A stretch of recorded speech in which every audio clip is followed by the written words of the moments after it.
Um, oh, good. Tina from Maryland. Oh, good, good. I'm seeing all these people. Very good. So, Ready to start recording. okay, let's start recording, and I appreciate it.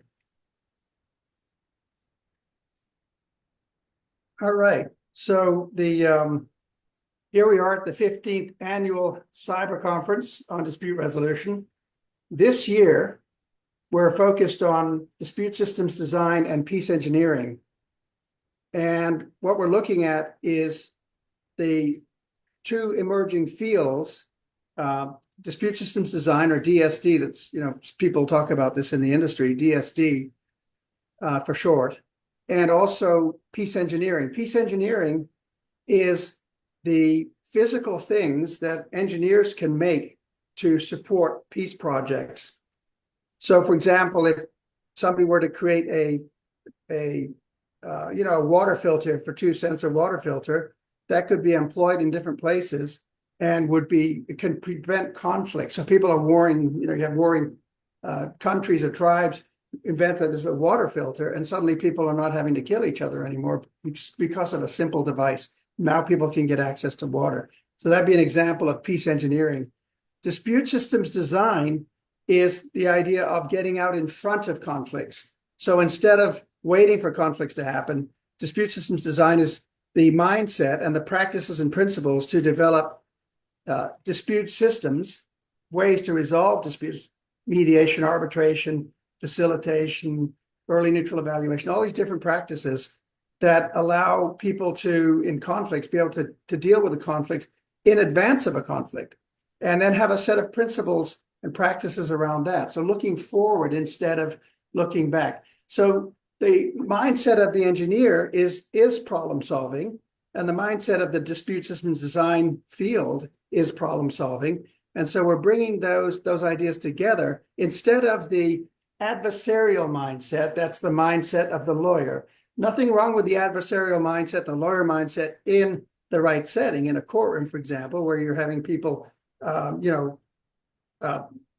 basically determine what's true based on a fact finding and contest of the theories of the case. That's the lawyer mindset. The more adversarial skills, which is in that setting appropriate. We're now expanding the set of practices and principles to include dispute systems design practices, principles, and peace engineering is another field now that's coming up to bolster that set of practices as well. So that's the focus for our conference. I hope everybody's getting on okay. And I want to turn it over now to Pastor Witherspoon, who has been with us with this program for a long time, has been a teacher in our program, has really taught two areas of practice. That's pastoral mediation, and he's also teaches and has taught interfaith dialogue. Pastor Witherspoon has developed and been part of our program for a very long time and should be credited for that. On campus and elsewhere, we want people to know that. Pastor Witherspoon also has a church in Pakistan. He has one in the Philippines.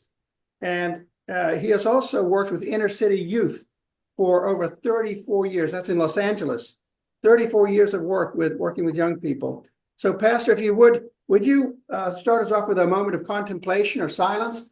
And this is, of course, a moment where peoples of all faiths dialogue, spiritual practices and otherwise contemplative practices come together for a moment to take a moment to get us focused. Pastor?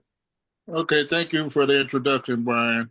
Yeah, you bet. I found a few words that says, peacemakers who sow in peace reap a harvest of righteousness. And another one that says, God blesses those who work for peace, for they will be called the children of God. And as we reflect on those words, think about how we have an opportunity in what we live in, which sometimes seems like a world gone mad, to help people find peace in all situations. And let us just bow our heads in a word of silence to think about that.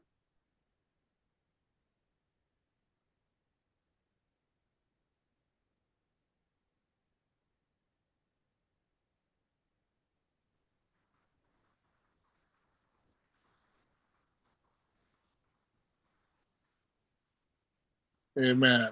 With all of the wars and other things that are going on in the world, at this time, we need to find people who help, who make it their aim to be purveyors of peace. So let me offer a short prayer. Heavenly Father, we just thank you for this conference. We thank you for those who have joined. We thank you for those who had the desire to join. We ask, oh Lord, that our lives will reflect peace and that we will be able to help others find peace. And we give you all the glory, honor, and the praise. In Jesus' name, amen. Back to you, Brian. Thank you, Pastor. So now I'd like to turn the floor over to Brian Pokinghorn.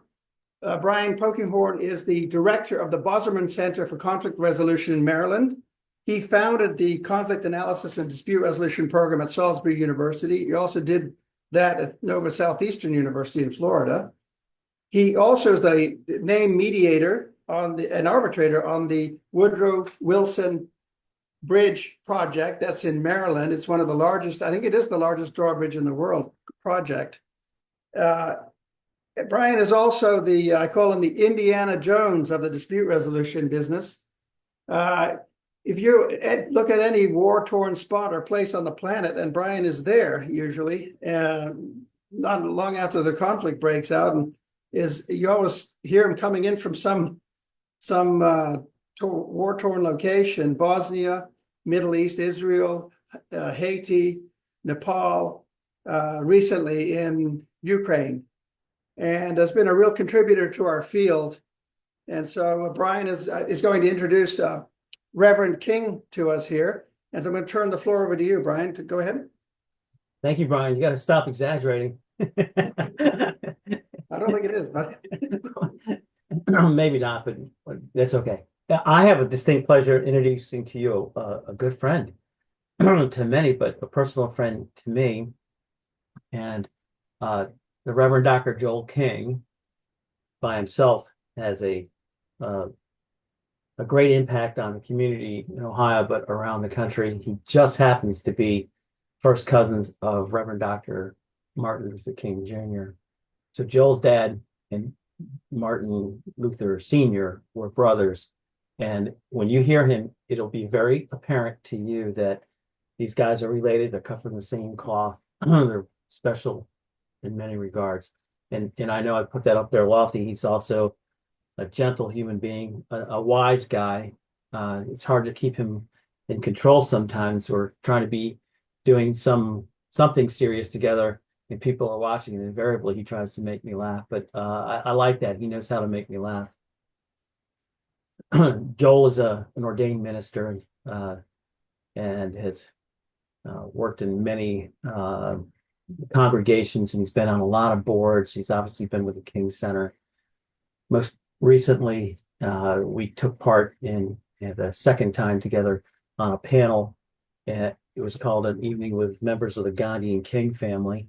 And so Joel and Coretta Scott King's cousin Greg and Tushar Gandhi, Arun's Gandhi's dad. A lot of you know Arun. He passed away in May of 23. We got together and had an evening we'll call it An Evening with Members of the Gandhi and King Family. And a lot of people thought it was hocus pocus. There's no way that could be. And it was. And one of the things we decided to do, and symbolically Dr. King and I would like to do for you, is we issued these challenge coins. I don't know if you guys can see this or not. It's kind of blurry. One second. It's blurry, but you can see Dr. King and on this side, Tushar Gandhi and Mr. Foster on this side, and you can see their family members behind.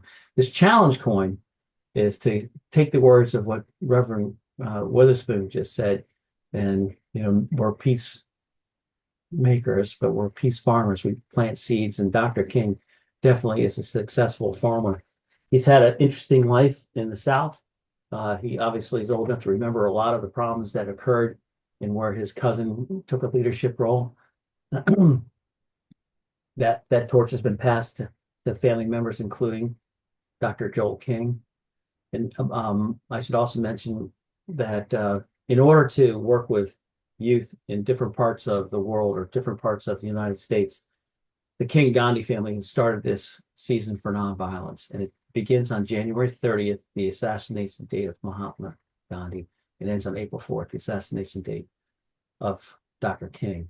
And in that time period, we're working with all sorts of universities and local schools on programs promoting different perspectives. Ones that are humanitarian perspectives, especially with young kids who learn culturally from all sorts of different media and friends and whatnot. Some things that some of us older folks will consider be on the wrong direction and leading to trouble later on in life. And Dr. King is, even though he's a older gentleman, I don't know how to put it, Joel. He doesn't like to run around much. He still gets up and gets in that classroom and gets those kids motivated. And I don't know exactly, Joel, I meant to check this out with you, but what your role is with the Gandhi King Center that we started. I know you're on the board, but I don't know if you have a specific role or not. But he's always up to something good, is what in short, is what I'm trying to say. He's a very approachable guy, and he's going to be speaking about some of the values and ideas and of the King family stuff he knew from Martin, but from stuff he's been promoting and living himself. So with that, I'd like to pass this off to the Reverend Dr. Joel King. Joel, the floor is yours. Let me get my mic on here. Your mic is on. You're good to go. Okay, thank you. Thank you. Brian again, and to all the distinguished personalities on this Zoom conference call, and thank you for the invite to be a part of this conference. I'm very elated to be a part of that. We bring you greetings from the Mount Hermon Baptist Church here in Columbus, Ohio, where I serve as the associate pastor there, and also as the president of the Baptist Ministerial Alliance of Columbus and vicinity, which consists of about 55 to 65 Baptist preachers and associate ministers organizations, the oldest one in the city of Columbus. And we right now we join with our Baptist Pastors Conference. We're in the midst of a 3-day revival this week, and it ends this afternoon. And so just bringing greetings to all of you about that. And to share with you, Brian was saying, my dad and Dr. King's father was brothers. My dad was a baby of the family of 10 children of Daddy King's family. And so my dad was being raised by Daddy King along with his 3 kids, Christine, Dr. Carlin King Jr., and A.D. King Williams. And as this past week, we just celebrated commemorated the 57th anniversary of his assassination around the country. And it's unfortunately, as Brian was trying to put the dates together about me, I was looking at, we started with Gandhi last year in Dayton, and then wound up in Salisbury University this past year. And we put together the history with Greg Foster, because he's Coretta's cousin, the first cousin of Coretta. Coretta died on the 30th. Gandhi was assassinated on the 30th of January. So those 2 dates coincide with each other. We those 60 days, we end up on April the 4th, which is Dr. King's assassination date. But I was born April 3rd. So I got those 2 things all together in history. I don't know how that happened, but that's life in the past lane. So 3rd, 4th, and the 30th, that was all dates that resonates my heart. But if I were to share with some things that Dr. King was talking about prior to his assassination, he put together the nonviolent movement, copied from the Gandhi family. After he visited India, for him and Mrs. King visited there and came back and brought that idea back to America, and the rest of his history. And that's why now we both families are together trying to pursue that history. In the King Center in Atlanta now, we are doing the training, the 365-day nonviolent training of the Kinganian training that most of the people had during the civil rights movement. And for those of you who have never been to Cuba or have been to Cuba, just like in Atlanta, Georgia, you have the Ebenezer Baptist Church, and you have the King Center there in Atlanta. Where in Havana, Cuba, there is the Ebenezer Baptist Church next door to the King Center in Havana, Cuba, that we had the privilege of going and visit there 3 times, teaching nonviolent training in the communistic setting and how they can use that in the communistic setting, and also in South America as well, to do some changing of the guard there and the history there. And there's some of those countries that's going through what we went through in the country in India and also in America. And I was relating to this 57th anniversary of the assassination, well, not anniversary, but assassination, commemoration. I went to the book of Joshua. There's a scripture that's talked about in Joshua 2:24 and Joshua 3:1-5. It just says in Joshua 2:24, and it said unto Joshua, truly the Lord hath delivered unto our hands all the land, but even all the inhabitants of this country do faint because of us.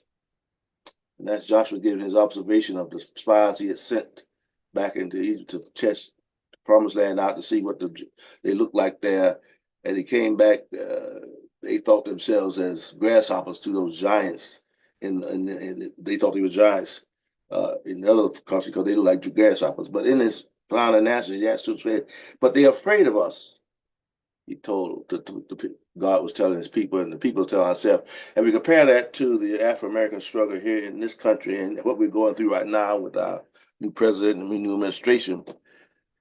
It's because of us that people are still afraid how one man can take a nonviolent movement and change the entire world, along with Gandhi and himself and others that walk with him and made this change. And we can still use that opportunity to bring peace and understand to the world, because right now is what we need.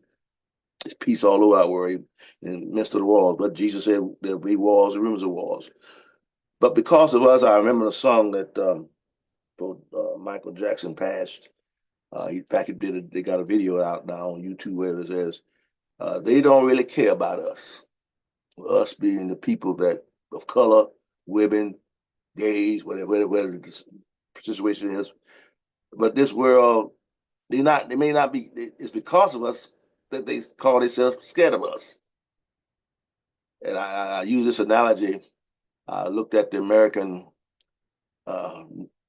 buffalo, he's distinct. So they put the picture of him on a nickel. They put picture of Lincoln turned backwards on the penny because he turned the nation around with the Emancipation Proclamation. So he's on one face backwards on all our coins. Put him on the penny backwards. And the buffalo's on a nickel. And they still are going to try and put a black person on the dollar bill or a $20 bill or $10 bill right now in our present day and age. And I said to myself, well, Lincoln, they turned backwards and put him on a copper penny. Buffalo, they extinction, they put him on a nickel. But they don't know what to do with the Afro-American Negro, or whatever name you want to call yourself at this point, or people of color, because they are afraid of us because of our color, because we are gravitating to be those of the white Caucasian race is slowly moving out of the picture. They scared of, that's what they're scared of. And that when they look at that, they see, oh boy, what are they going to do to us if they come in power? And so they become afraid of us and all the things that you see going on, the DEI cancellation around the world, around our country right now, and taking out the history out of the books. But if you go back to that setting in Joshua, where Joshua sent the spies into the province and see what's going on there, and they came back and said, we could take the land. God has given it to us. But only 2 spies came back with that tenacity, say we're going to take this, because this is our land, it was promised to us. And all we're saying to America, all we're saying to people around the world, we don't be in the same. What Dr. King was talking about integration, it wasn't our desire to sit next to white folks in schools, or wasn't our desire to be on the same bus with you. I care less about that. But I want the opportunity to be, if I want to pay my money, give me the right to sit where I want to sit on it because you got my money. I wasn't designed. I graduated from the last all-black school in Spartanburg, South Carolina. And we had to argue with the superintendent about what you're going to do with the stuff that's in our schools. He said, what you mean by the stuff in your schools? We're going to close them. I said, that's my point. We wasn't designed to go to your school just to be next to you. We just want the same thing you got in your schools. If you got good books, They don't fall apart. We want the same books at our school, but we got the same tax dollars. You got a gym tour, and we want a gymnasium in our schools. We don't have to go to your school to get that. Just be fair with the money. But then the student body, we led a protest against that because the fact they were going to close all the black schools, and that's what we missed out of integration. It wasn't our desire to not have our own schools, our own churches, our own businesses. We've had it before in this country. But because of us, they're scared of us, they burn them down, they tear them up. Then God showed us where he could do it up both sides of the fence in California this past summer, you know. You don't care how rich you are, how poor you are, how to take a fire and burn it all. And he said he's going to use fire next time to destroy this world. So it won't be water, but fire next time. But our desire was to be equal with you. Give me the opportunity to be equal with you. So now we going back over this thing. Okay, you want to be equal with me? We're going to shut your schools down. We're going to take all your principals out that was a leader in your community, make them associate or assistant principals under the white regime. Or we take everything out of your school that you won, the trophies or the football games, basketball game, out of your case, put them in a box somewhere and put them in storage there. But you're going to come to the white school and say, here, this is, I went to Carver High School, so they had Spartanburg High School.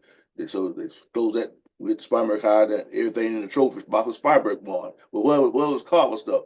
Tried to erase us out of history. And I keep saying to everybody where I go, you can't, there's two things you can't, a roach you can't get rid of, and you can't get rid of black folks. Every time you think roach is gone, turn the lights out. And leave a crumb on the table. You see where he comes from real quick. You turn the light on, he disappear. Well, people of color the same way. We keep multiplying. That's what the scripture was trying to tell you. They multiplying so that they gonna be scared of us because we are outnumbering them. And their mentality. When I say they, the race in charge, or want to be in charge, try to be in charge, forget that we as a people are blessed by God, made in his own image. And just because my color of skin is a little different than you, don't treat me to that. That's what upset Martin so that he got so upset when he was a small boy because he couldn't play with his friends in the community. He used to love to play softball and basketball, baseball. And one day the parents told him they couldn't come over there and play no more. He said, "Why? Because color of your skin." And he remember he used to tell the story to my dad that he told his mama, I'm gonna make this world, I'm gonna shake this world up so I'm gonna turn it upside down. And he did that through the nonviolent movement. And we're still trying to carry that on to this day around the world where we can go in and teach. And we got it down on Zoom calls out of Atlanta school there at the center there in Atlanta, that you go online and educate yourself about the history of why that was done, the way it was done, and use the nonviolent method. And that's why the people are so surprised about how did one man was able to do that and never fired a shot, never picked up a gun, that all the world talks about him today. You know, you can erase, it's just like that we still talk about Christ Jesus all over the world today. Because all he said, if I be lifted up, I'll draw all men unto me. And he said that, and if we keep lifting up Jesus right now in our present world, God, our power, let him step into our lives as individuals that's on this call, on this conference. We can make a difference, and you can start right where you are. You don't have to go to some great cathedral, some great church. I tell people, start with your own family. How many times you haven't spoke with your own family since Christmas? Members of your own family that you ain't spoke to in years. You know, we boo-hoo and cry when they're gone, but we never gave them the same opportunity when they was living. So that's what it start to nonviolence. Start with the family. And when I preach to churches, when I go out and say, you talk about saving folks, start with your own family. Where's grandma that used to come to church, don't go no more? Where's the uncle that raised you to do something constructive in society? He don't come to church no more. Kids don't come, the parents don't come, and we wonder why our world is so messed up. Because we try to write God out the picture. We can't do that because he won't let us. Every time we think we done wrote him off, he gives us another sign. Look what's going on in our country, even with the weather. Burned down California, put snow in Texas, snow in Georgia and South Carolina and Florida on the same day. I'm still God. I'm still so. Because how many kings they want to have around the world, even the one that thinks he's a king now in the White House. He's not a king. He's just another human being. And somebody said, well, they all just right by. I said, no, death would be too good for him. I don't want him to die. I want him to live to see like George Wallace had to live and see. And he said it wasn't going to be no integration in Alabama. But he had that black person push him around before he passed on out of the scene. And he had to see things change in his own lifetime. He thought they would change. God will change you. May take a while to do it. He'll get your attention. May take a while to do it. But he's just telling us to hold on with hope, with understanding, and care about one another. And let's don't fall into the words of that song, they don't really care about us. And then some of those words of that song said, look at the skinhead, look at the deadheads, everybody gone bad. Situations, allegations, everybody allegations. In the suite of news, everybody's talk about doghood, bang, bang, shoot them dead. Because they really don't care about us. But look, till we learn to care about one another in this world.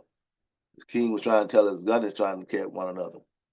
We can make this world better, but we've got to start within our own selves. I don't want to hold you too long. I hope that stuff that Brian and Brian both want to share with me. I just want to open the floor for some questions, comments, and I can move on. Thank you, Reverend King. Any questions or comments at this point for Reverend King? Just step up, chime in, and it's your opportunity to ask a question or two, or make a comment. You might have to unmute your mic too if you're doing that. Hey, Brian, I'd like to say something. Pastor? Okay. Yeah, Reverend King, can you provide that link to that website where you say people can learn the history of the movement? I could. Yes, sir, I would do that. I'll forward it to Brian and let him give it to everybody. Thank you. Ronisha?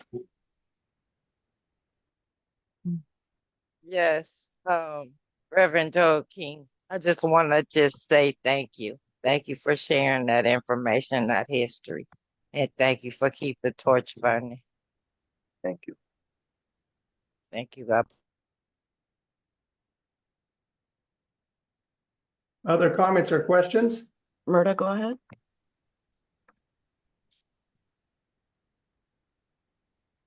Murda, you're unmuted. Yes, I'm not sure. I haven't been on Zoom since just about the time I left California State University, Dominguez Hills. Can you hear me? Yes. Uh-huh. Okay.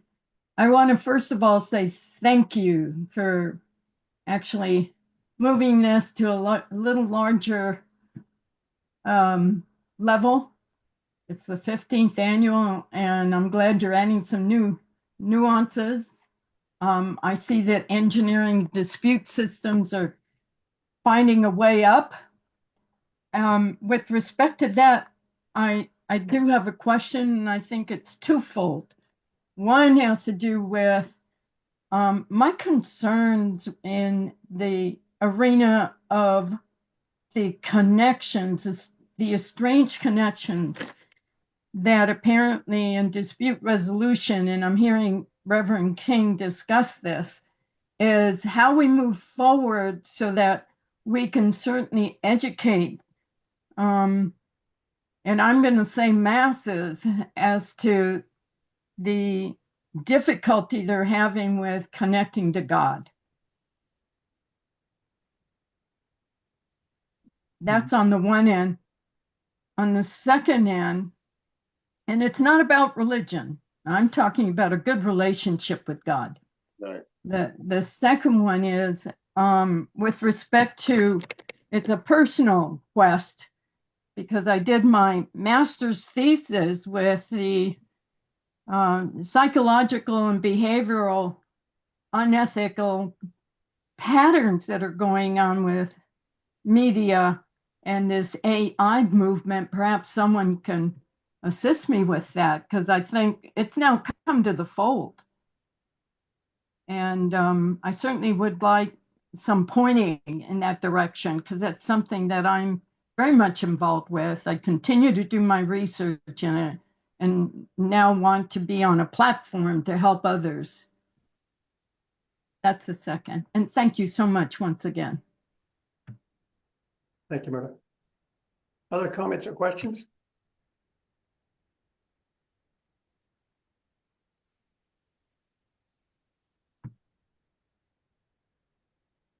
Then I'd like to turn the floor over to Brian Polkinghorne. Brian, would you go ahead and introduce the idea of peace engineering and tie it into our theme here today? Yeah, I'm looking for Joel. I just wanted to thank Joel for what he says. That what you see is what you get with Dr. King and his caring message, us caring for other people, is like a big driving force. And I want to recognize it and amplify it. So when we talk about peace engineering, creativity and ingenuity and all that sort of stuff, it's looking at ways that we can work together as participants in something bigger to solve complex problems in sort of simplistic ways. So having said that, and Joel, oh, I guess I see what's going on here. I'm working on a project, and it's called Peace Engineering Creativity Lab. It's been something that's been going on for maybe 3 or 4 years now, and it really stems back 50 years with me. And when I was a kid, I used to work in my garage and tinker, and I honestly built a bicycle build for two for my parents. My dad was as an engineer and scientist with the Navy. He got brave enough to get on that bike and get my mom going, and they rode down the road, and it actually worked. But we like to tinker. We made solar stoves and things along those lines. So I've always had it in my background to tinker with stuff. And as a Boy Scout leader, we're always building stuff. We're always, find junk, become inventors, solve problems. And so peace engineering is, in a sense, something along those lines.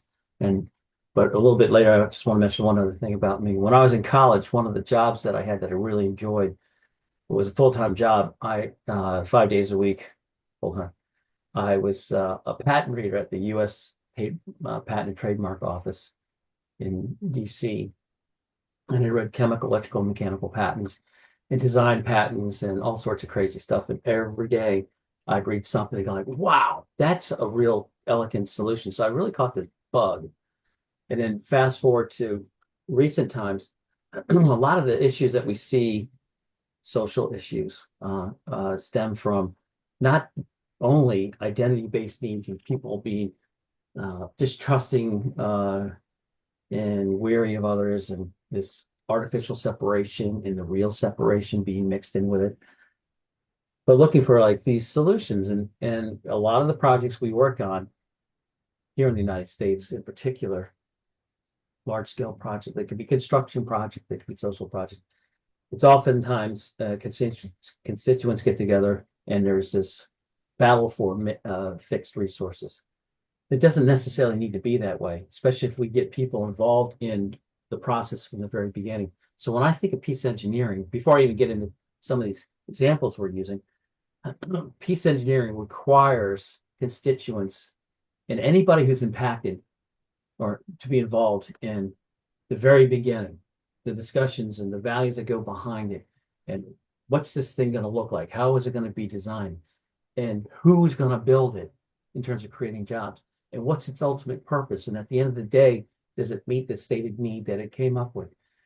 And I'm going to give you the first example, which is kind of a big one, and then move on to some other ones, because this is where the creativity lab part comes into play. About 20 years. So I lived on the eastern shore of the Chesapeake Bay, and it's rich with history. And we've one of the creeks not too far from where my parents lived. My parents and our families are transplants, but lived on this creek called Tuckahoe Creek. And that's somewhere in there's where Frederick Douglass was born. Excuse me. And not too far away in the Blackwater, we have the, oh my gosh, I'm drawing a blank. The Moses of her people. Why am I drawing a blank? Harriet Tubman. Harriet Tubman. Jeez. Hey, thank you. And where she grew up and the story behind her existence and her rebelliousness. And there's a whole big story behind it. But the point is this: there's an underground railroad from the Brian, have we lost your audio or is that? uh Yeah, your volume got really low. did it really? Just now, Am I, yeah. am I okay now? Yep, you're good. Okay. So they wanted to build a museum and interactive space in memory and commemoration of Harriet Tubman. And that's where the beginning of the Underground Railroad is. And it goes up, and you can see for certain churches throughout, all the way up into Delaware and Philly and up through New Jersey and then up to Seneca, New York, where she landed. But I don't know if you guys know this, but she came back multiple times and brought a lot of people back. And she was also a spy during the Civil War, and she engaged in combat for the Union troops down in the South. And she was just a wonderful lady. And they wanted to build this building a museum. And my job was to help in the design, bid, and build of this place. And it was quite the story in terms of how it was built, who was involved. And it was a perfect engineering idea. But just to build a building on its own, anybody can build a building. But to have the heart and soul in the building, you need to have her descendants involved. And you need to have members of the African community in Dorchester County involved, who are there multi-generational, 13, 14 generations. And when you get these big constituencies together, you realize there's so much more to what we do and what we build and how it's built and where it's put up and all those sorts of things. So that's like a big story. Actually, it has a very happy ending. And if you ever get a chance to be in this part of the world, go to, it's in the National Park Service registry. You can find, please go and spend some time there. So after we started putting together what we do here at the Bosman Center for Conflict Resolution is we're needs-based folks. We help people have needs get met. But in peace engineering, it's a holistic approach that has, you don't have to be a structural engineer, mechanical engineer, a chemical engineer. That's people who are being brought into a bigger, holistic, systemically oriented process. And we need community leaders and activists and environmentalists and all these sorts of things. And now, how do you manage that? And you take these issues and you try and glean out the common ground. What are the most pressing needs? What values are driving them? And how do we creatively, craftily find these solutions? So it's a team, Brian, it's a team-based approach, basically. It might involve engineering, but it's the mindset of engineering itself that the team would have, like going forward and looking to resolve disputes, to figure things out through the engineering mindset, actually, right? Even though they would do some physical things, it would.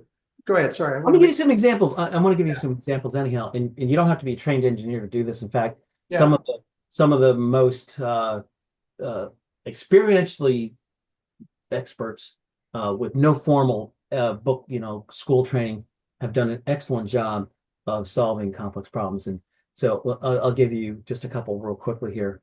Because necessity is the mother of invention. The people who need are people who are typically the ones that have the least. And so we should be looking for the ingenuity of folks that find themselves in that position, not those that live in the lap of luxury. Mm-hmm. So I'll give you three quick examples in some pockets. So there's medical devices that we use in Western world, in North America, industrialized countries, big cities and whatnot, such as what you find in medical laboratories and diagnostic devices. But there's a guy, he's a biophysicist at Stanford University. He's got an innovation lab, and some of us know who he is, but they say, like, how can we get these $2,000 microscopes to work in places where they don't have the right current, electrical current? Well, what we do is we create instead of giving them a $2,000 microscope and it sits in the corner, what we do is we create a microscope for less than 50 cents that does the exact same job. And so it's like, wow, how did you do that? Ingenuity. And so when it comes to a centrifuge, like an Oki data centrifuge in a medical laboratory, how do you get a $10,000, $20,000 piece of equipment to work accurately and properly under mixed conditions? Well, what you do is you find a 25-cent solution or maybe a 30-cent solution. And some of this stuff is just literally the basic elements of some complex over-designed thing being brought down to a level where anyone can use it. And then another one would be an incubator. So we have a $500,000 incubator. It gets sent to a country. People are trained in it. They got all the manuals. And then 6 months later, somebody from MIT or whoever that's been a part of this comes to check on it and see how everyone's doing. And that too is sitting in the corner. And they have built their own incubator for $75. They went to basically a junkyard and found lights from a car, and they found windows, and they knew the basic principles. And they said, look, we have to make do with what we have. But for $75, they found a solution that costs us $500,000. But the point is this: it's ingenuity. And it's These are local people, Brian. They're local people developing something on site locally. exactly. Oh, yeah. Yeah. In India, we spend a lot of time in India. There's a concept called Jugaad, which basically means indigenous ingenuity. And if you look at how is it that a million lunch boxes can go from the home to the office, and there's a 99.994% accuracy rate. And it's based on colors and numbers. You don't have to read, you don't have to write. But if you look at the colors and the numbers, you can get it exactly to that lunchbox from that home to that office and back home. It's a delivery system. FedEx and UPS have come to visit, see how that works. We use computers and scanners and all that sort of stuff, and they use 4 colors and 9 numbers, and that's it. But here's another example of indigenous ingenuity that started a long, long time ago. And one of the things we want to do in this lab we're doing is amplify this and say, look, there's people who've done this over millennia. There's people doing it right now. But in India, there's a guy named Bunker Roy who was like, he went to like the equivalent MIT and wound up saying to his parents, I'm going to spend a year, I'm going to go out and help a village. I'm going to do the equivalent of Peace Corps, give a year of my service under the Gandhian principles in this whole constructive program, and want to spend it. He's still there. It's been 60 years. His parents died waiting for him to come home. But he started a place called Barefoot College, and the symbolism of it is striking. It's because these folks do not have enough money to even have shoes on their feet. And one of the things he thought that struck him at first is like people have to have his type of education. And then he realized, no, you know what? The people who probably have the most rural wisdom are mothers. And you go to these villages in India, they don't have a formal education, but they have that experience. And so he takes, quote, illiterate women, and they come to Barefoot College and they learn about solar power and electricity and how solar cells work and how to wire up a house and passive solar for like ovens and things like that. And they go back and they wire up their village. It meets several needs, one of which it reduces premature blindness in women who build fires to cook because the smoke causes eye damage. So they have a job, they have an income, they can raise their families and feed them, and they also reduce health risks to building, cooking over fires. That's one. There's another one where, in terms of peace engineering, which I'm also fascinated by, and we see this in the Sahara, Africa, and we see it in dry regions throughout the world. But there's a guy called the Waterman of India, and he too did the same thing. Said, I'm going to give a year as a doctor. He said, I'm going to give a year of my life, go out to these villages and help. And he says, hey, I'm here to help. I'm a doctor. And he said, we don't need a doctor. And he goes, oh, okay, well, what do you need? We need water. And they're right on the edge of a desert. The only time they get water is during the monsoon season. The rest of the time it's dry and there's no water. And he thought about the problem and he said, well, what we need to do is build berms and dikes and channels and whatnot. And so when the water comes down off the mountain and into the valley, whoosh away, and then what you do is you build all this stuff, and what it does is it perks into the ground. So he terraformed. They thought he was crazy, by the way, Brian. They saw this crazy doctor out there with a shovel doing this stuff, and they all got in on it. They got the idea. And here's the thing: a conflict arose downstream. People are going, "You're going to block water coming to me." So there's going to be an overflow, and over a couple of years, your wells will fill up first. So they did this, and after about 10 years, cut to the chase. That's a lush bout. They have 3 seasons of growing. The men do not need to leave and go to the cities and contract sexually transmitted diseases, become hooked on drugs and alcohol, and come back and all this. The men don't need to leave. The village women said, we need water so we can have our men back here. Mm-hmm. So it solves a social problem. It works with, not against nature. And it's an elegant thing. It's kind of like, do you need a PhD to do something as crafty and creative that is that? No, you don't. All you got to do is think about there's a need, and there's probably a simpler solution than we think to what is being presented as a complex problem. Can you, Brian, can you draw just a quick map, the close the loop on between that and conflict resolution or peace results as a result of, like, microscopes, for example? Paulie was asking, how does the microscope lead to peace? Like, great idea in itself. It solves, first of all, it solves conflicts. Look, at a micro scale, mesoscale, macro scale, whatever, when we start meeting needs and by solving problems that are needs-based, we reduce the source of conflict. We knock something off. When people fight over water in an arid region, and you teach them how to basically farm for water, desert water farming, which is a really great concept. And all of a sudden it kind of takes the heat off. It's like, okay, we're working with nature. We found another resource. So in North Africa, in the morning, how do these plants survive? Well, there's dew in the morning. Well, put up sails, and in the morning, the sails trap the water, goes down, gets into a trench, and goes into a bucket. So women don't have to walk 4 or 5 miles to water each day. They get 40 liters right into their house. So, these sorts of things are conflict resolution oriented, and the results reduce conflict because people aren't fighting for a specific sort of land anymore. And we have to ask ourselves, well, how did our ancestors live in the desert? And you go to Petra, and you can see how did 20,000 people live here? And the archaeologists there going like, well, look at this. And they find this crafty solution. That's how they were able to do it. And if we could take that sort of engineering and technology and say, well, why can't we apply it to today? We can. And then, Brian, here's another, just energy, for instance. So we've had a lot of grants, especially in the Middle East and in desert communities, like water security, food security, not energy security. Well, they have animals. You take the animal dung and you put it in a big, thick black container, you seal it off, you have a tube, makes methane, you trap the methane, and use that to cook. You don't have to find, and the other people, or you could do it for other things, for lighting generators, or you could use the dung and do it the old-fashioned way.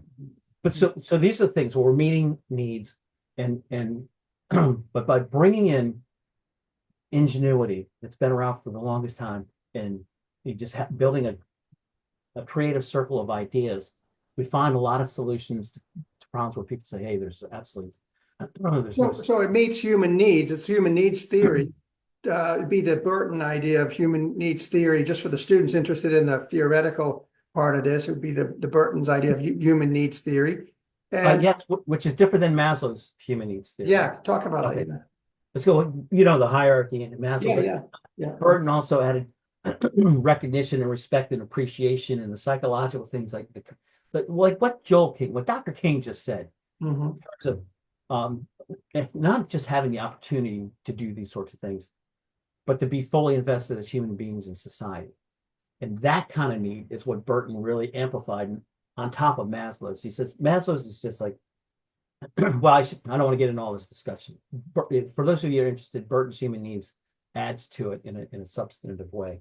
So our job, peace engineering, is to look at a problem and say, look, we do have engineers, but if we are designing solutions, we are in and of ourselves engineers, social engineers, healthcare engineers, engineers who build stuff, and why not put it all together? Why not throw and find it?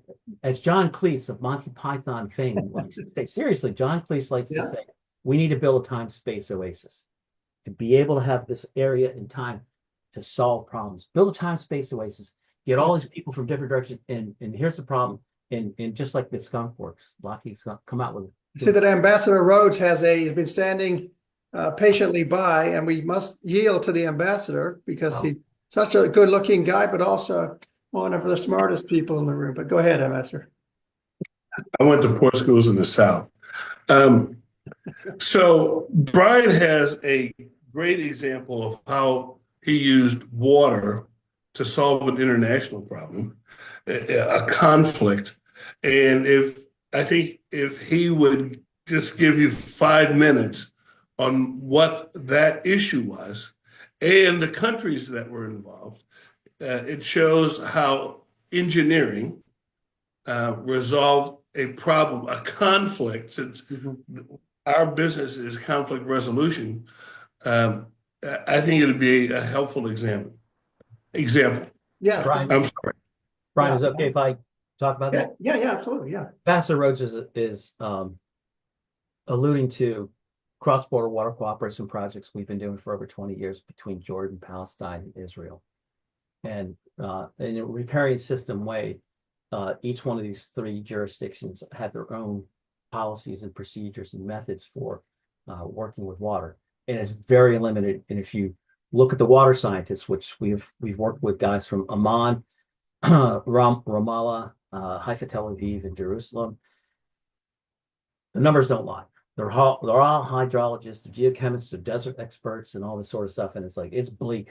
And so if you just take the population, only about 12% of the population, we only have enough water to sustain 12% of the population. That's including Gaza too.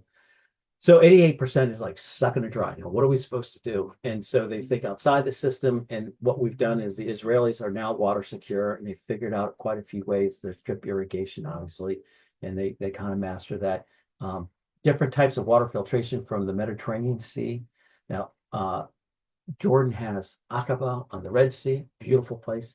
And so there's little solutions to doing this, including the desert water harvesting, which I mentioned earlier. We've done that in the Negev Desert, and in parts of the south parts of the West Bank.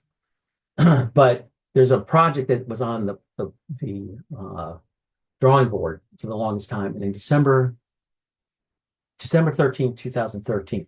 I might have the day wrong, but I was down in the Dead Sea, and we were having a meeting, and it was a cross-border water cooperation, and we held them all over the place. Oxford University and this place, but we were at this particular time, and on CNN, at the World Bank in DC, Palestinian, Jordanian, and Israeli authorities signed the first and only 3-party agreement, and it was on this project to build a system to take water from the Red Sea and do several things with it, but to provide water to the entire region. After about 8 years, it's like an $8 billion project. After about 8 years, it has collapsed, but there's still solutions that have stemmed from that. And I would say this: if all three entities have a stake, they're all intertwined, they're interdependent. So it really is a conflict in the sense that they got to get it solved. Israel has just said, look, we've figured out how to solve it. We're going to give you our technology for free. Jordan said, absolutely. Palestinian Authority said no. I'm being non-judgmental there. You can't cooperate if you're the Palestinian Authority with people who are occupying your land. It's just like, it's a no-go. But there's still scientists that know how these solutions can be created. Real biological scientists, earth scientists, and engineers. There's solutions, and they're working on them, and they might be of a smaller scale than $8 billion. And there's some really crafty and creative and ingenious stuff that they're talking about, which I can't tell you. I'm sorry, Ambassador, but it just lets you know that even guys and ladies in the exact sciences and engineering are part of our field. They are helping address and solve real pressing social problems and critical needs. Sorry, Ambassador, if I teased you there. Brian, can we open the room the questions from the room now? If anybody would like to ask a question or make a comment on some of the applications. I think we have Renee Castro, Dr. Castro. Yeah, thanks, Brian, for that talk. I'm wondering how you might, if you can reflect on, I get the concepts around the sort of inventions and the kind of the physical issues that you talked about. What about how would you sort of consider this peace engineering idea in the context of people fighting or involved in conflict over ideas, worldviews, where well, I'll just leave it there. And if there's any sort of connections you would make to that. Yeah, there's been a lot of experiments on that. Are you familiar with Neve Shalom?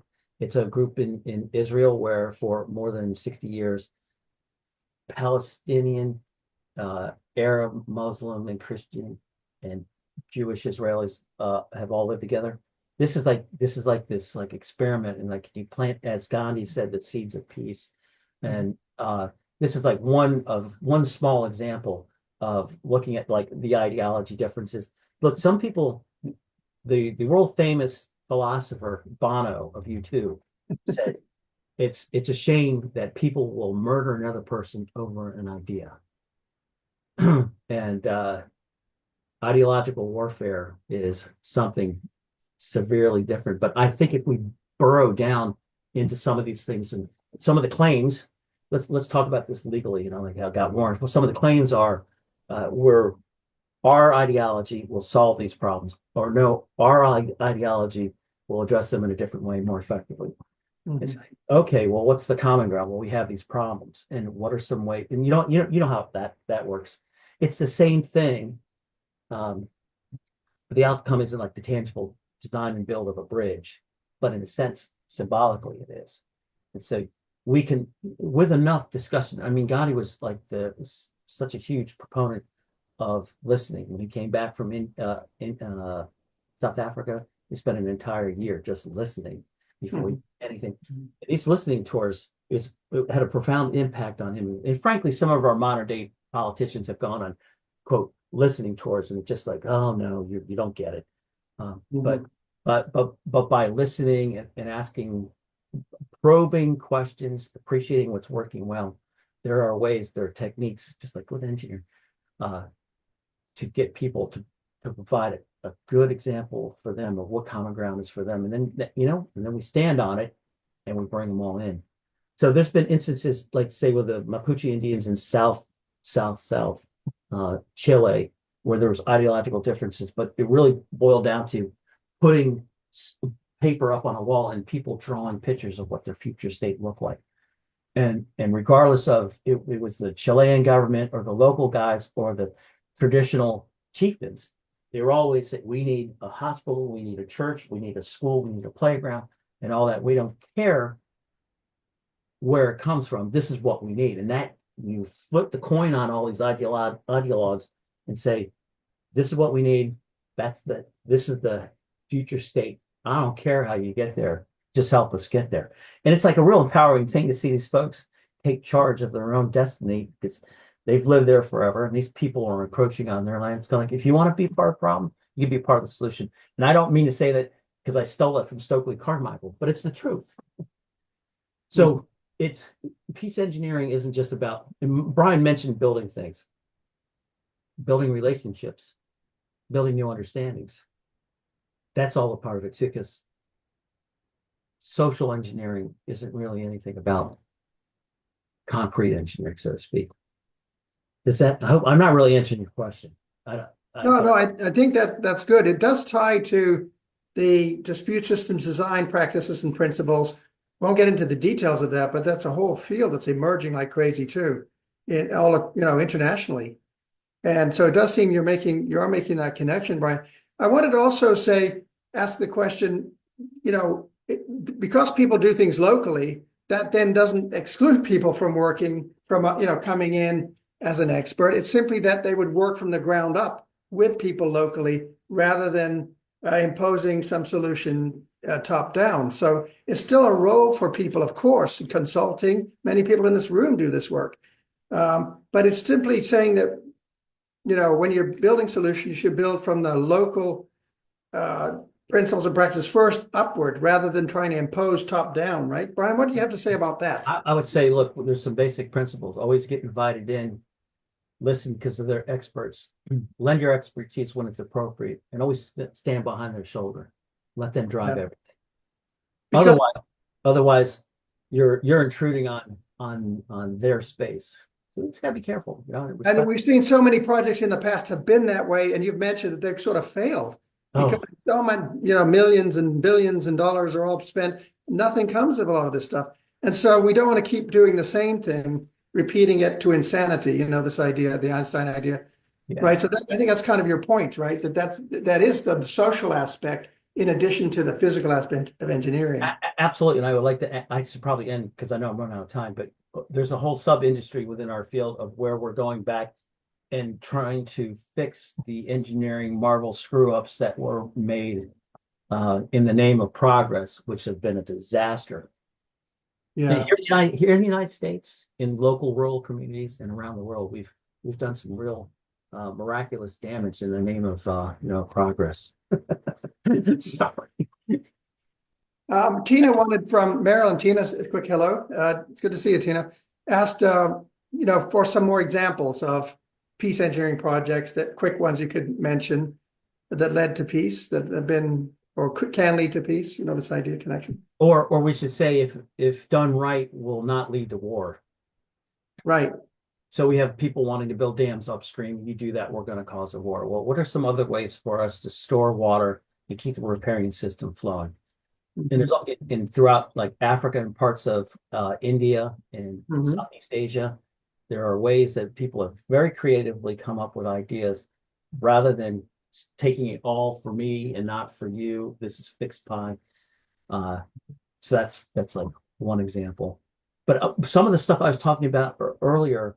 I actually so that's a really, Brian, if I could. So the idea of the fixed piece of pie idea, just to explain that to everybody, instead of people fighting over the fixed piece of pie, the engineering idea allows people to expand the pie, find many solutions, work together. It gives a lot more possibilities with that mindset, right? That's your point. Yeah. Look, there's water flowing all over the world, right? Yeah. You look at planetary fluid dynamics, there's fresh water everywhere. There's no reason why people shouldn't have access to potable water. Yeah. And indigenous folks have found really creative solutions. And that reduces tension, that reduces conflict, that reduces the tendency for people like we're going after. My territory is unsustainable, so I'm going to yours. You don't have to do that. There's solutions. But Tina, I will catch up with you, and there's more to it than that. But I'm really worried about. I've gone over my time. That's fine, Brian. I think we're doing well. Okay. So, comments or questions quickly for Brian before we move along. Anything else there? Don't want to cut anybody off. Polly, peace engineering is outside. Co-planning is outside. Co-planning with communities in order to provide water. Polly, do you want to just talk about that briefly and then chime in? Polly from Alaska, from the Alaska Pacific University, working on an Indigenous Dispute Systems Design program that is going to be particularly on these very issues in Indigenous communities in Alaska. And Polly is Athabascan today. Polly, do you want to step in and say a word or two? Good to see you. Oh, hi, everybody. Hi, Brian. It's been a while since I've seen you. I'm still in Alaska. Yeah, thanks. This is the first time, hearing about peace engineering, and I'm beginning to understand it more. And so this is what we do here in Alaska is try to create co-planners. So can we as outsiders who play a really big important role to people in Native communities, in Alaska Native communities, because as you probably mentioned, communities they know what their needs are, and so, but they may not often know what the resources are, and so we as co-planners can help them, assist them in getting to the right resources, and also to kind of help them if they need help, like you said, we don't go unless we're invited.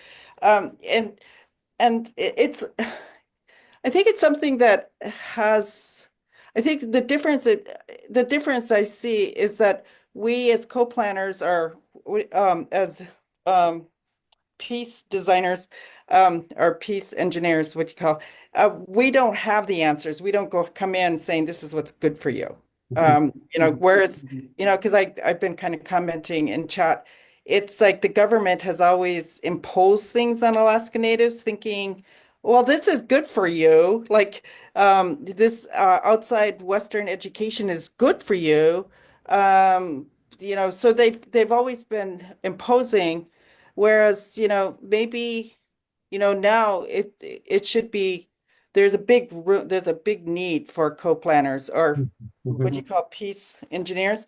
I call it co-planners because it's like I still have to look at my notes to go peace engineers, because maybe like in the Arctic we're melting up in the Arctic. So I just came from a conference with scientists, and there's a need for co-planners because they get limited funding and they can't really work with the communities for the most part, but they can hire co-planners or facilitators to speak the language of the science and speak the language of the community.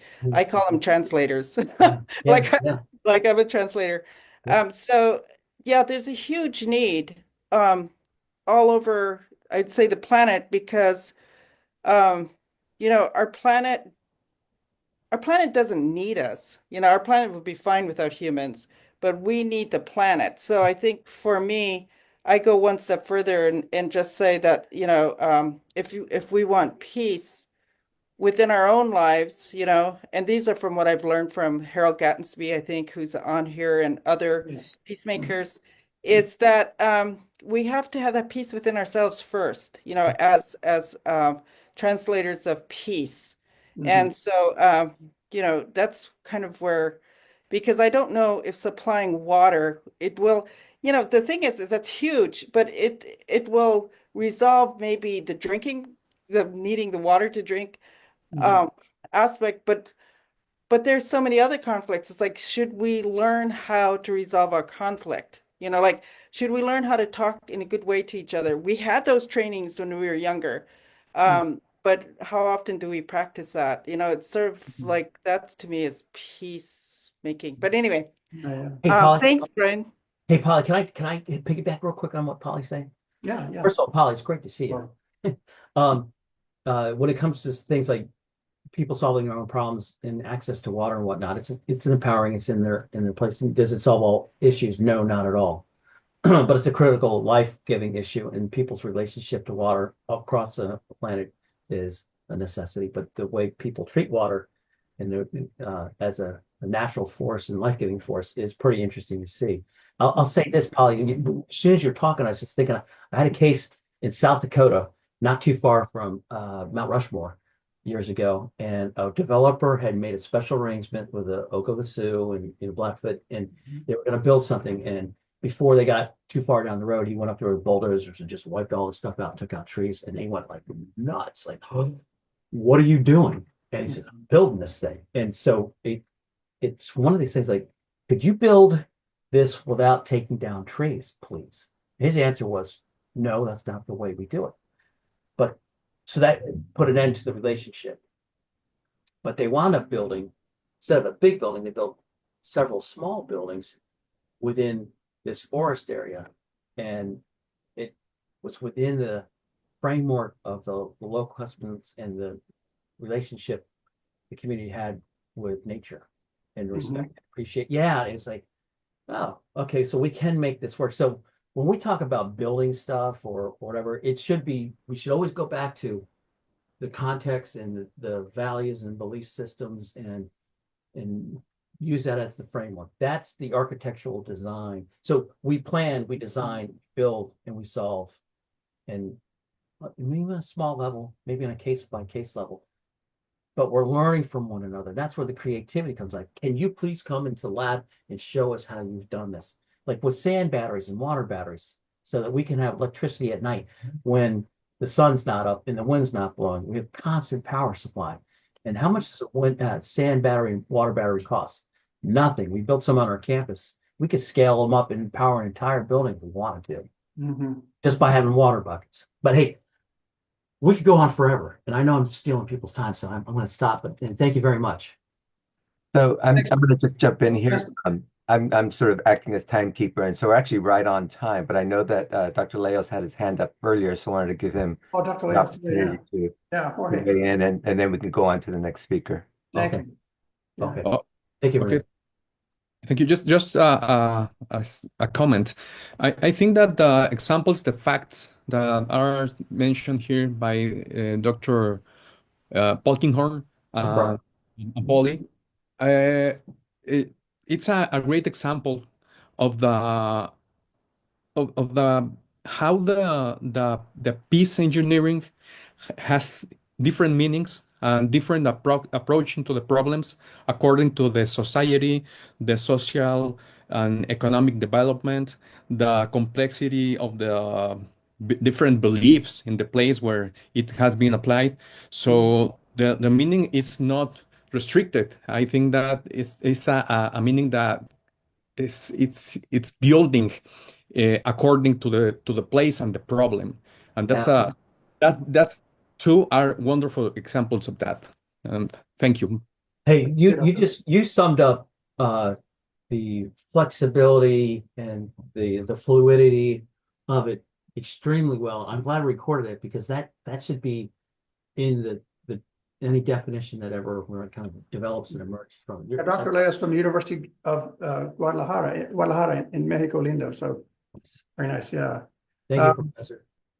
So Tina had asked about the idea of the relation. How do you build those relationships going in? And how, for example, if you're an outside person coming in, how would it be possible to build those relationships? You know, and so I wonder if even Polly, you would step in on that idea, because I know in your program you're building that approach to dispute systems design with local communities, and you've been a critic of top-down, off-the-shelf, one-size-fits-all, dump it on a community idea.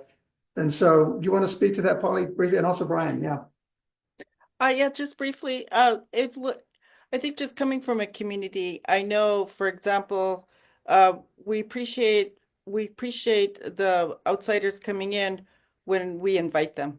So it's like, you know, but if they come in, and I've been one of those outsiders coming in with great ideas, and always kind of surprised that the community doesn't like my great idea, because I'm in there to help. I'm a helper too, you know, and I'm a problem solver, but it really needs to, I think for me, it comes through the community.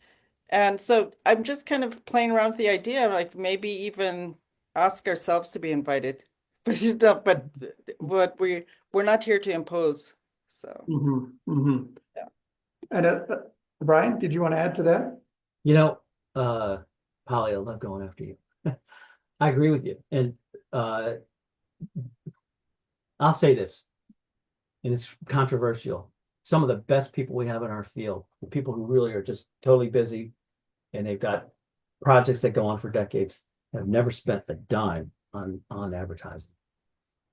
They've been very quiet and discreet, and they don't tell people what's up.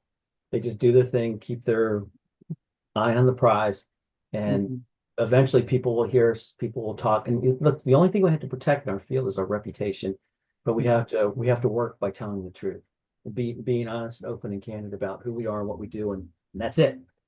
And that formula seems to work. Yeah, and you get invited in and say, I always say, look, you're in a change process, and if I'm coming in this, what do you want me to do? Where do I fit into your big picture? And sometimes they don't know what that is. And they say, well, we know you've done this. Oh, I and that kind of thing, how do you hear of me? And is this what you're looking for? And if it's not, I honestly, if it's not me, I think I know somebody who's more connected to this topic and who you are and what you're looking for. Can I make a recommendation and point them somewhere else? And just some people are very hungry and they need the work and they need the experience and whatnot. But there's a fit, and we just can't jam that fit. So Polly doesn't want me to come up and help her out. My feelings will be tremendously hurt. Just kidding. But there's somebody else up there who does a better job and knows more about it than me. Yeah, and that's the irony in a way, though, because Polly, you've mentioned this before, that communities are looking to work with other people, but they never seem to get that connection where they can have somebody come in, but come in as a kind of respectful of traditional practices and the ways things are done. So it's a very important point, that whole thing. Hey, Brian, just wanted to jump in here where it's falling just a little bit Yes. schedule. Should go on to the next speaker. Yeah, thank you, Renee. So we have the Institute of Peace, U.S. Institute of Peace, Sasha Pippinger, scheduled by. Sasha, are you in the room? I'm not sure if you're there, or Paul Johnson from the U.S. Institute for Peace. And if not, then I would ask Ambassador Rhodes to step up, because Ambassador's been working with the U.S. Institute for Peace and the folks there, and would say a few words, and also to connect back to Dr. King, to Reverend King also, because Ambassador, you have a neat story there as well. So I don't know if we have Sasha in the room. I don't see. Okay, so I think we're going to go right over to you. Ambassador Rhodes, would you step in here? Thank you. Well, the United States Institute of Peace is an organization that was set up under the Carter administration, and it was designed to bring peace to the world. As you know, former President Carter believed in harmony and peace, and this organization was created by the United States Congress. And what they do is they go around the world, and unlike working in a embassy, these people actually get out in the field and do work. They get to meet the people that they're trying to help. As a case in point, if you recall, there was a lot of problems in Kenya with rebels, and the mothers there, the mothers of these young boys, and when I say boys, I mean boys as young as 13 years old, were being kidnapped by some of the rebels and put into harm's way with guns and stuff. So the mothers, with a little help from women involved at the United States Institute of Peace, began to work with them, and they actually confronted and confronted very successfully many of these different rebel groups to get their sons back. And they were very effective throughout the Horn of Africa as well as the Sahel region. We have used many of the people who worked in the field around the world from the United States Institute of Peace as speakers in our peace building class, and it was very effective with students.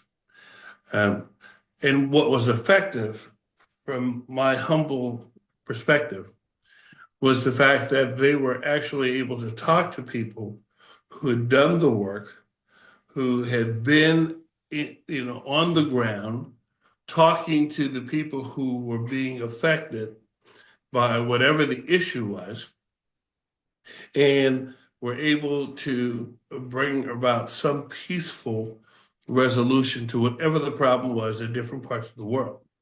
Now, having said that, they've worked in some areas that are still in conflict. But in terms of having a terrific idea and insight into what's going on in the country, this organization is superior.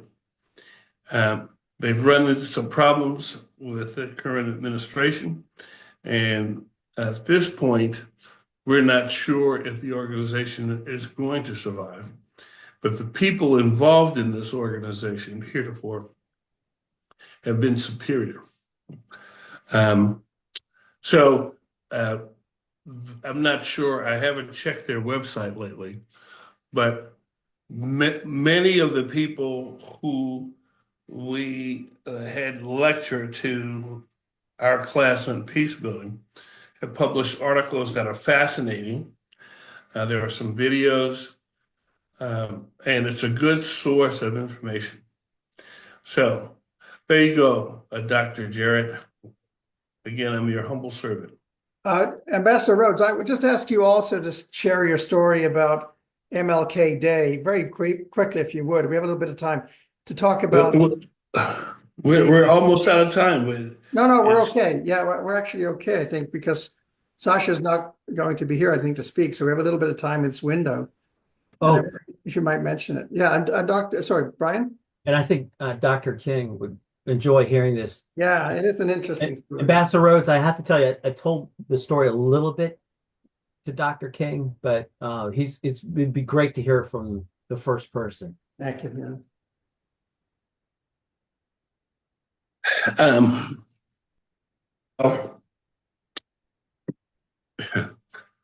You know, I don't typically talk about this.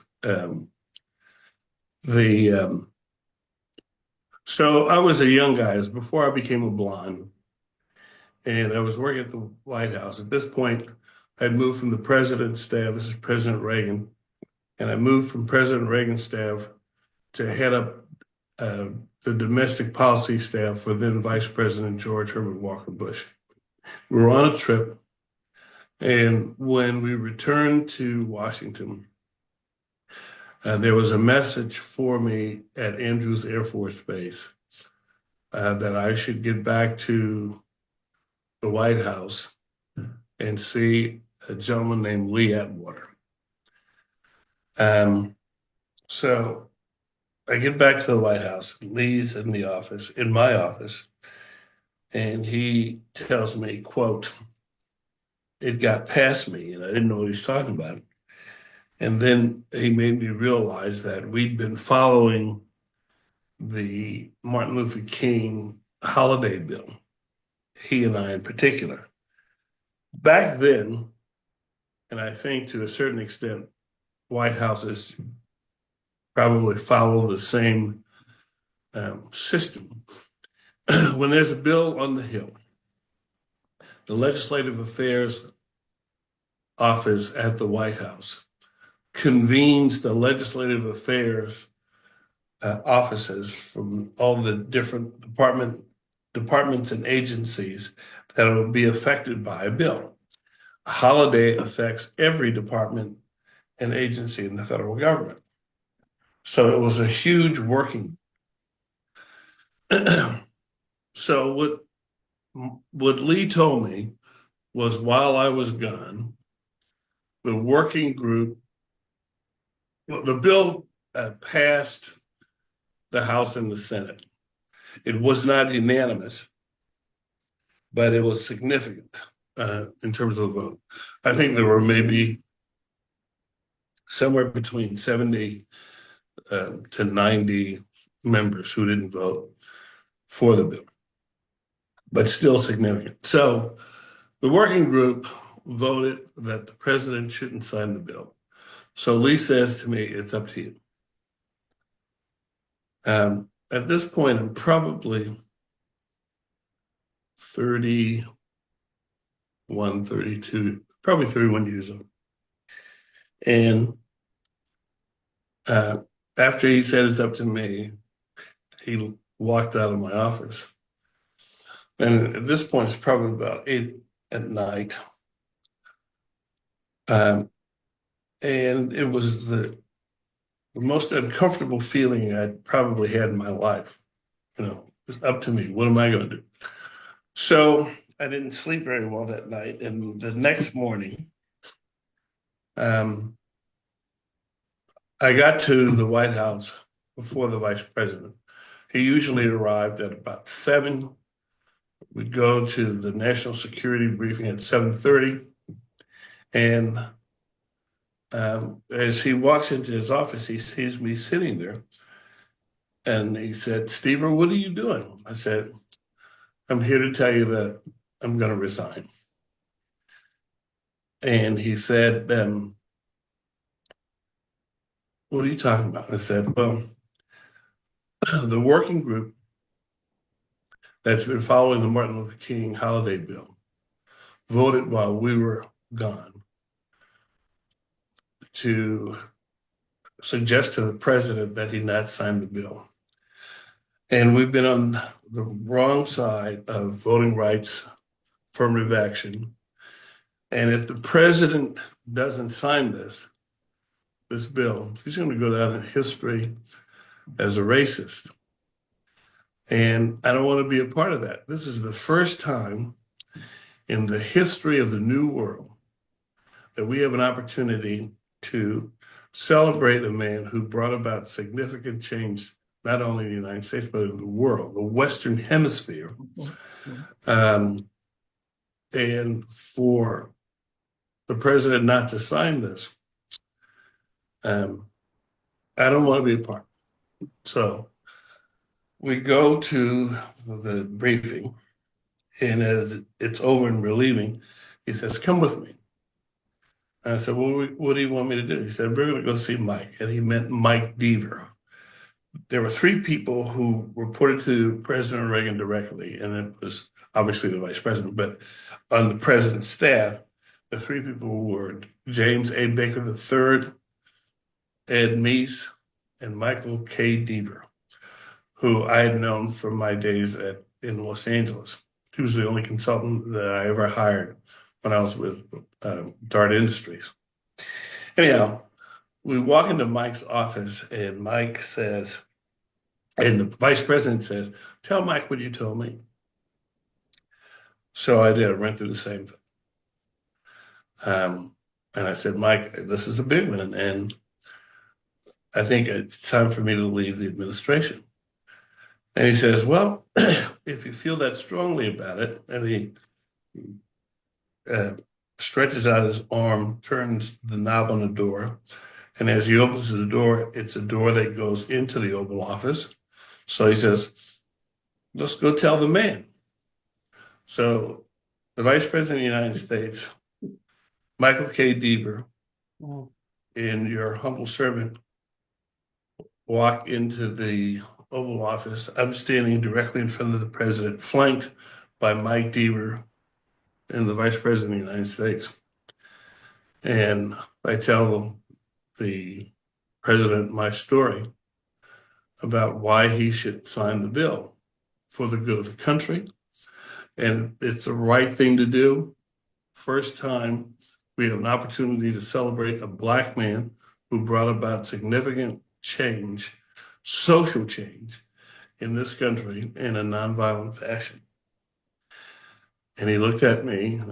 I'm cutting out a lot, by the way, but he looked up at me and he said, "Well, Steve, I'll sign it." And at that point, Mike says, "You are the action officer," which is really unusual because usually the action officer would be an assistant to the president. I was an assistant to the vice president. And he said, "You got 72 hours to get it done. Get a hold of Mrs. King." Wow. And that's what we did. I called Mrs. King, who actually wanted to have a private ceremony in the Oval Office for the signing of the bill. And I thought about that for a little bit as she was telling me this, and I was able to talk to her about the significance of this event. And particularly knowing the time, this was 1983, November. And I said, "Ms. King, how about this? This is a monumental change in our world here in the United States. It's too large an event to do privately, but what we could conceivably do is arrange for you to have some time with the president in the Oval Office, you and your children, and then you would walk with the president out of the Oval Office into the Rose Garden where we'd actually do the signing for the nation and the world to witness." And that's what we did. So 72 hours after our meeting in the Oval Office with the president, we had 600 people in the Rose Garden for the signing of the Martin Luther King bill, making it a national holiday. That's my story. And the rest is history. Appreciate that. I want to move quickly. I know, Renee, we're coming up to our next speaker, JD. I'm Yeah, going we're a little bit behind at this point, but I want to just allow very quickly, and I'll yield my time at the end, so I'll give up my time. If we could have Harold Gansby from the Yukon, who is created actually brought circle peacemaking back, Tlingit circle peacemaking, and that everybody talks about peacemaking now across the United States and other countries. Harold and his brother Phil are actually the people that were behind and brought back Tlingit peacemaking, also with Magistrate Judge Mike Jackson, quick mention, in Alaska, Tlingit also. And I just want to, if we could, just have a quick word from you, Harold. I know you're there, and and then we'll move on to Jay to pick up, and I'll yield with my time at the end. Harold? Thank you, Brian. It's an honor and a privilege for me to spend a little bit of time with people who are trying to make the world a better place for the next generation. I'm not well educated. I don't have any professional titles or anything. My motivation, if you like, comes from the lifestyle that I've lived as a Native person in North America, and it hasn't been a pleasant one. Mm-hmm.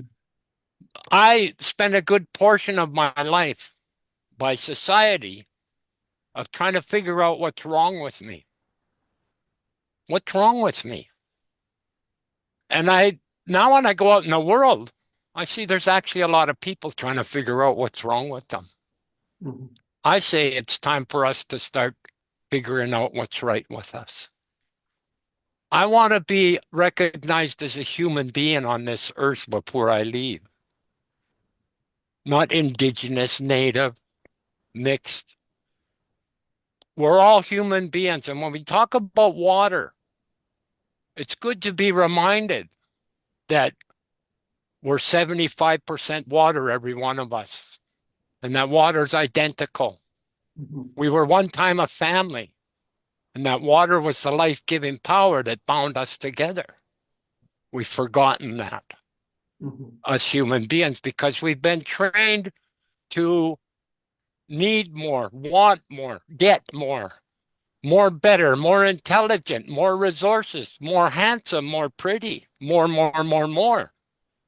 But our traditional law, which I'm trying my best to hang on to the little bit that I can, is about making the most use out of what you got and take no more than what you need. And I think we're coming to a place in this world where it's going to be like that now. The medicine wheel that originally comes from Turtle Island, North America, had a place, a welcoming and loving place for all human beings on this earth before any other races came here to this land. Always had a place equally. And I think myself, that's the way I'm going to live. I'm going to find peace inside me before I go out and try and change other people or encourage them to find it. It's got to be inside me first. And that's what I've been working on. I'm grateful to share a little bit about, the peace. The other thing for me, just and then I'll just finish into that. I'm 73 years old now, and I'm just now learning to love myself. And I'm learning to love myself exactly as I am today. Not when, not if, not but. But I am ever grateful that Creator's given me this opportunity to experience this human experience that I am now. And I encourage people, because I'm not well educated, I had to think about the word respect quite a bit. And then when I actually thought about it, because I see it all over the place, I thought, well, means to do again. Spect means to look. And so I started respecting myself. And what I realized by respecting myself is that everything that I've ever gone through in this life has been good for me, and it's helped me to be the person I am today. And I'm going to spend, as long as I'm breathing, helping people find peace in their own hearts. I'm still working on it, but I'm getting there, and it feels pretty good. With all that's going on in this world, it feels pretty good today to know peace in an unsettled, uncertain world. And so I encourage people to, let's learn to love each other, learn to love yourself as you are, not when, if, but, and then share that with other people. I think that's what's going to help us get to a healthier future together. And so again, I'm grateful, Brian, for your efforts that you put into this gathering and for the good people that you gather together. And I always like to say this myself. Thank you all. You're helping to create a healthier future for my grandchildren. And I am ever so grateful for that. Good to see you again, Polly. It's nice, Polly. I didn't know if you were listening or not. That's great. And I heard you today. I thought, oh my God, she was listening. Harold, Thank you all. Thank you, Harold. Harold, Okay. what's really neat too about your message there is what you're practicing is communicating, because now people in you've gone over to Eastern Europe with your brother Yes. and done peace circles all through Yes. Eastern Europe with war-torn regions and so forth. And you run a peace camp in Yukon and Yes. based on traditional principles. And so people, if they're interested, be sure to connect with Harold. He's a very decent man and done this work for many years. And so I want to make sure that we make that connection here too, Harold. Thank you, Harold. Thank you so much. Thank you all. Now we move to Jay Damiani of Sao Paulo. Jay is the director of the Global Institute for Peace and Conflict Resolution in Sao Paulo, Brazil. He's spearheading projects in peace engineering. He's going to have a gathering in peace engineering in the fall. And he's also a filmmaker, works with the Kaxinawa Nation in Brazil, has done that for 2 decades. Worked with Native women in peace, different projects, working with the U.S. Embassy. And Jay, I'll turn the floor to you. Thank you. Thank you very much, Brian, colleagues from CSUDH, Kara, Renee, and everyone else in this panel today. It's exciting to see the growing cooperation over the years, Brian. I appreciate it. And also, it's very tough to speak after Harold because he brings such a human component to our discussion. And we have our technicalities. There are things that we're talking about, but in the end, when we think about peace, when we practice peace building and peace engineering, it's about the human component, obviously together with flora and fauna and the planet in general.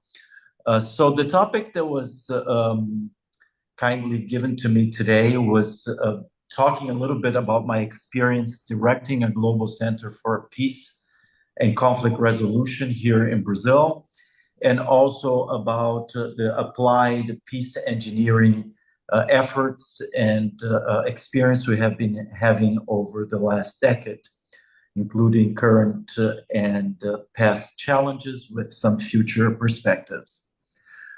So as Brian has just mentioned, I help coordinate the Global Institute for Peace and Conflict Resolution at the University of São Paulo in Brazil.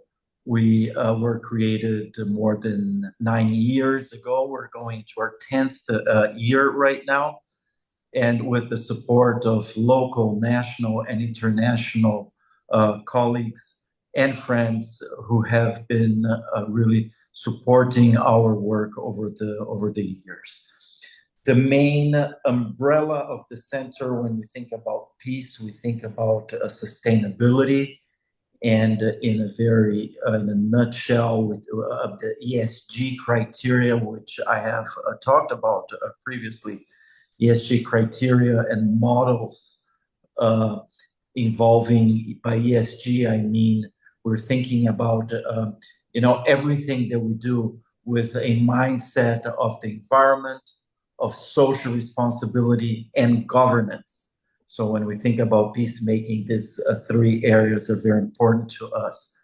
In the past, we have been having several initiatives, amongst them gender and diversity inclusion through the University of São Paulo. one of these projects. We were fortunate enough to conduct together with the California State Dominguez Hills and the University of Alaska with Poly for Indigenous women in the surroundings of the city of São Paulo. Because when you think of Brazil, you normally tend to think about Indigenous populations in the Amazon, but you have Indigenous populations spread all over Brazil, even around a city like São Paulo with almost 20 million people. We have suburban and even urban communities of Indigenous populations, and together with a project, with a call from the U.S. Department of State a couple of years ago, and the transfer of know-how and experience from Polly, from Brian, Jarrett, we were able to conduct this project quite successfully. This project was during our COVID-19 pandemia, and to help women in a situation of extreme hardship to find other paths for their sustainability, for their day-to-day income, and that meant distributing some of the handicraft that they did and sold on the streets to be able to sell them through digital channels. And so basically this, Polly, I think you'll be happy to know that this has been quite successful, and they have been really growing to other Indigenous communities in São Paulo and around Brazil. So last year we spoke here about artificial intelligence and the metaverse, and this year we're talking about peace engineering. Here in Brazil, we were the first peace engineering institute to be created academically. So normally when we think about peace as opposed to war, this is a more European approach, for instance, in King's College, it's a place where I did part of my postdoctoral studies. They have the War Studies Department Institute, and our perspective here is of the perspective of peace, and also from the perspective of conflict prevention. So this was created almost 10 years ago, and this whole idea about peace engineering together. I mean, we are physically located at the School of Engineering at the University of São Paulo, not at the law school, as some would normally may think. That is the more standard place for alternative extrajudicial dispute resolution, including mediation, arbitration, and dispute boards.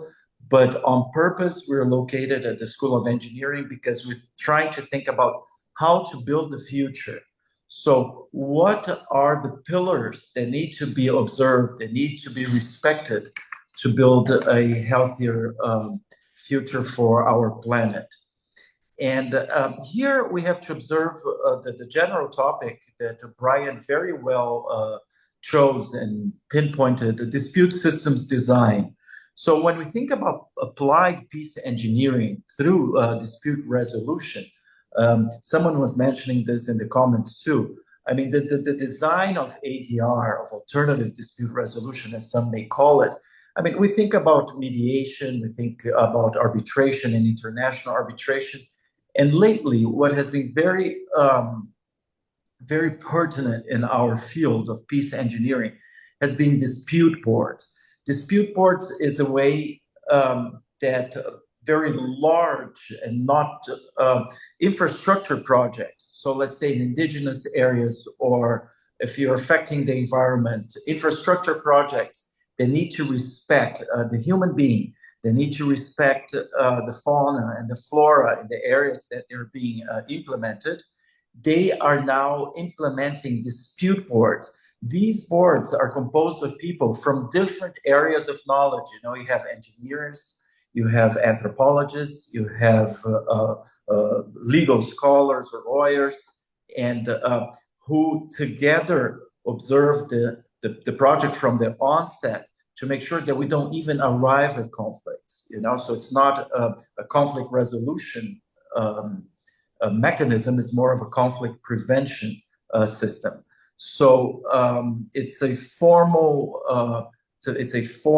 extrajudicial dispute resolution tool that has been very successfully implemented over the past decade, but more over the last 2 or 3 years. And it requires a peace engineering algorithm. So here we're thinking about a more holistic approach. We're thinking about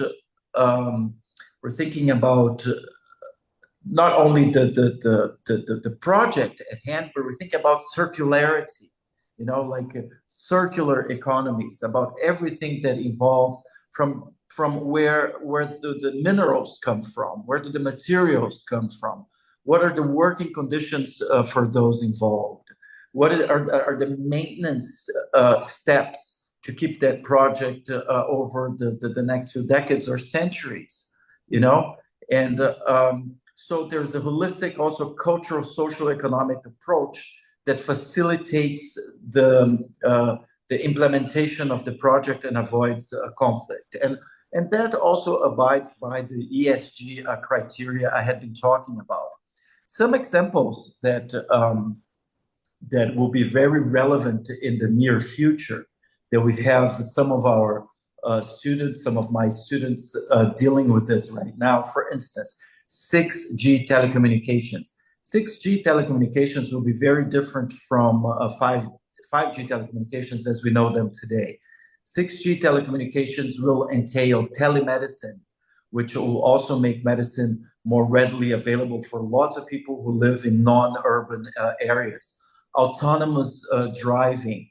And one area that's really, really relevant these days is the upcoming of green semiconductors. Here we're talking about energy efficiency, right? So if you think about the chips that are used, the semiconductors that are used today, for instance, in data centers consume up to 10% of the energy on the planet these days. So 10% for data centers, and the usage of water. So now there's research being done in this realm of peace engineering design that will think about renewable energy that can be applied to these data centers or to even the fabrication of green chips. We all know that a lot of the prime materials, prime minerals used for the confection or for the fabrication of green chips come from the Democratic Republic of Congo, also from Brazil, from China, from the US, from many places around the world. And nowadays, there's a very heavy research thinking about, to find the DNA of all these products, because generally you pack those they come out of the mines, they're packaged, and then they get their first code bars, and then it's as if their lives begin right there. But it's not true. We know it's not true. What are the working conditions of those people who are mine workers, children, women, men, So right now, what peace engineering is trying to do is codify all of that so the DNA of a product can be followed from, its embryonic state. I mean, all throughout. So we make sure that the final consumer and all of us are aware of the conditions of the materials that we're applying today, that we're using today. So we have a choice. We have a choice to promote cleaner energy, renewable energy. In this, we also promote, obviously, if we're thinking about more renewable energy, the access to clean water, and having, more importantly than anything else, the human being as the center of attention for everything that is produced and for whom it is produced on this planet, right? So with this, I conclude the first part of my presentation. I'm open to talk about both our institute here in Brazil and also about peace engineering and applied peace engineering in general. And prior to concluding, I would like to invite you to our third International Forum on Peace Engineering that's taking place at the University of São Paulo, starting on October 18th this year. I've been talking to Brian Jarrett and Brian Polkenhorn about having their brilliant minds and their physical presence also here with us this year, and it will be a great honor to have anyone else who is watching us today join us in October here in Brazil. Thank you very much. Thank you, Jay. I really appreciate it. Jay is a terrific host too. I've been down there already at a conference you had on blockchain, and everybody there, just terrific people and very welcoming. So if you have an opportunity to go and be at that conference, please connect with Jay on this. It's just a terrific thing, Jay, and your work is fantastic as well. So I'd like to move now, not take questions, but we'll move right over to University of Guadalajara. And this is now with Jorge Leos Navarro and Emmanuel Delva Benvenides and Ana Cecilia Herrera Rodriguez. And my Spanish pronunciation is getting better, hopefully.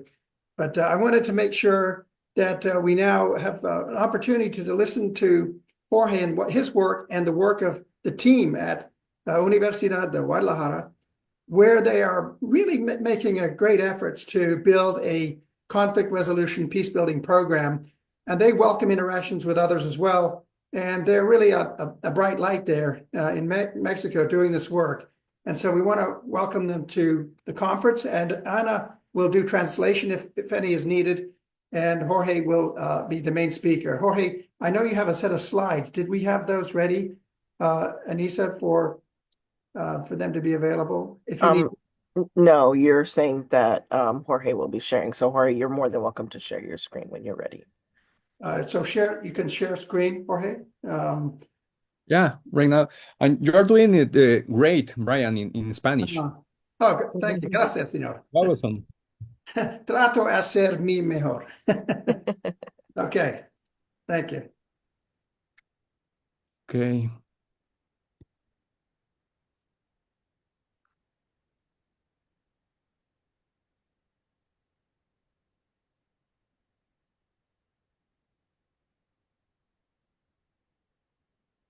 Okay.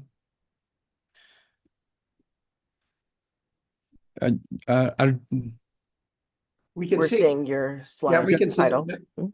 Okay. It's good.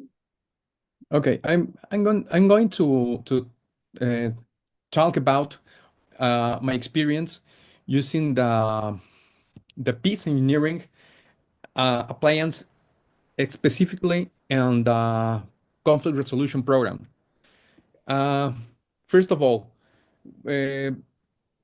using the concepts that has been explained in this same conference, we can make a more precisely approach to the peace engineering concept. The peace engineering is the application of science and technology to promote peace, but it's not just about avoiding conflict.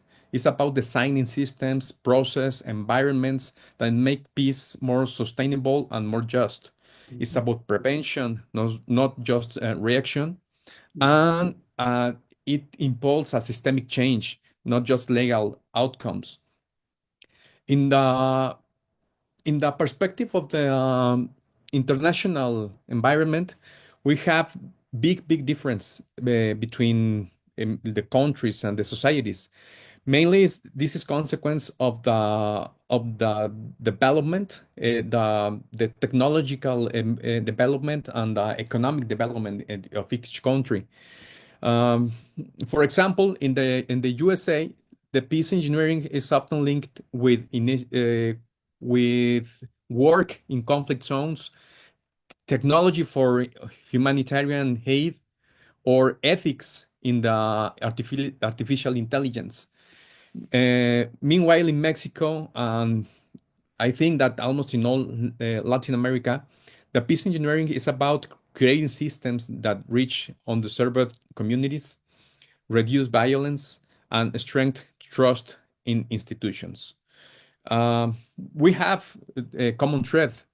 We are trying to engineer peace in a proactive way inclusive and being adaptable to the different problems. Uh, the the dispute system designed as a tool for peace is the creation of systems that can manage, resolve, and transform conflict. It can be used in the court, in organizations, or in the government. The peace engineering analyze where the conflict arises, who it's affected with the conflict, and how it can be resolved in ways that are fair, efficient, and culturally appropriate. And here in Mexico, we have been working in the in programs, in mediation programs that can be that can have application and the communities in the indigenous communities. We are trying to use in the university both the metaverse, the IA, and all the tools that technology can bring to us to make more to get closer to the communities that are far and to have other ways of communication and make also the perspective of those people that the law and the system of the government it really works.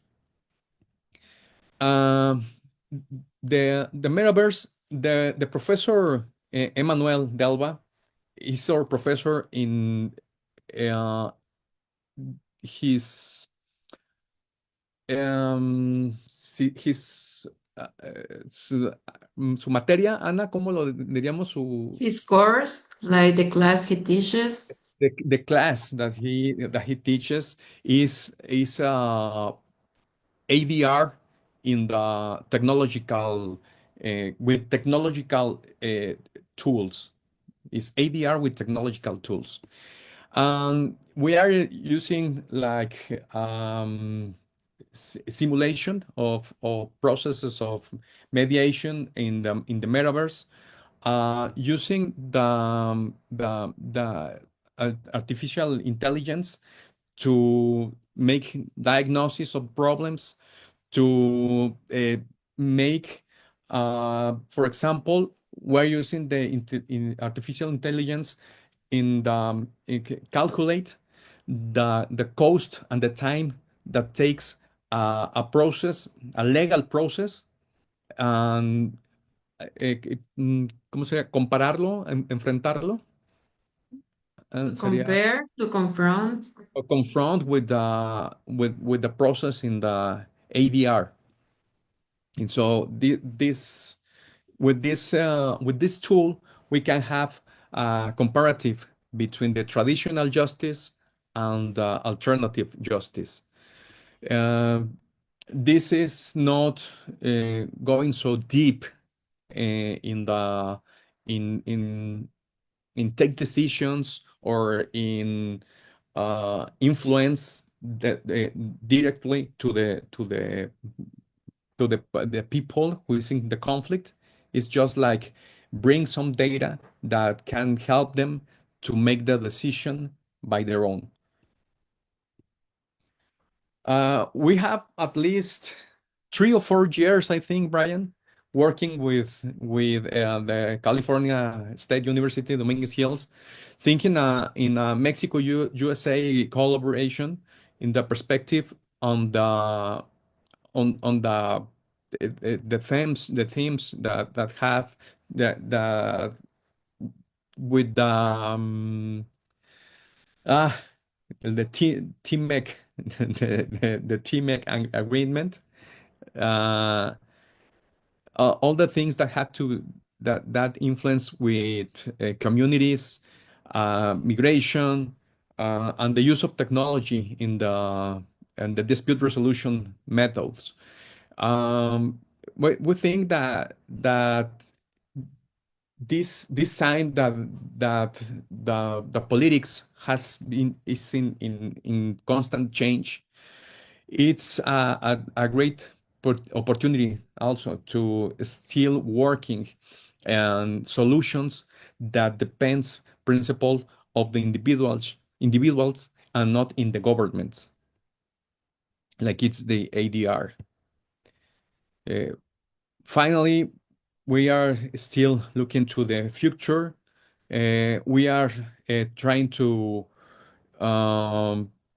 still working in low technology, community engagement, invite you to think about how your work contributes to peace engineering and how we can still collaborate across borders, disciplines, and build systems that truly serve people in this digital era.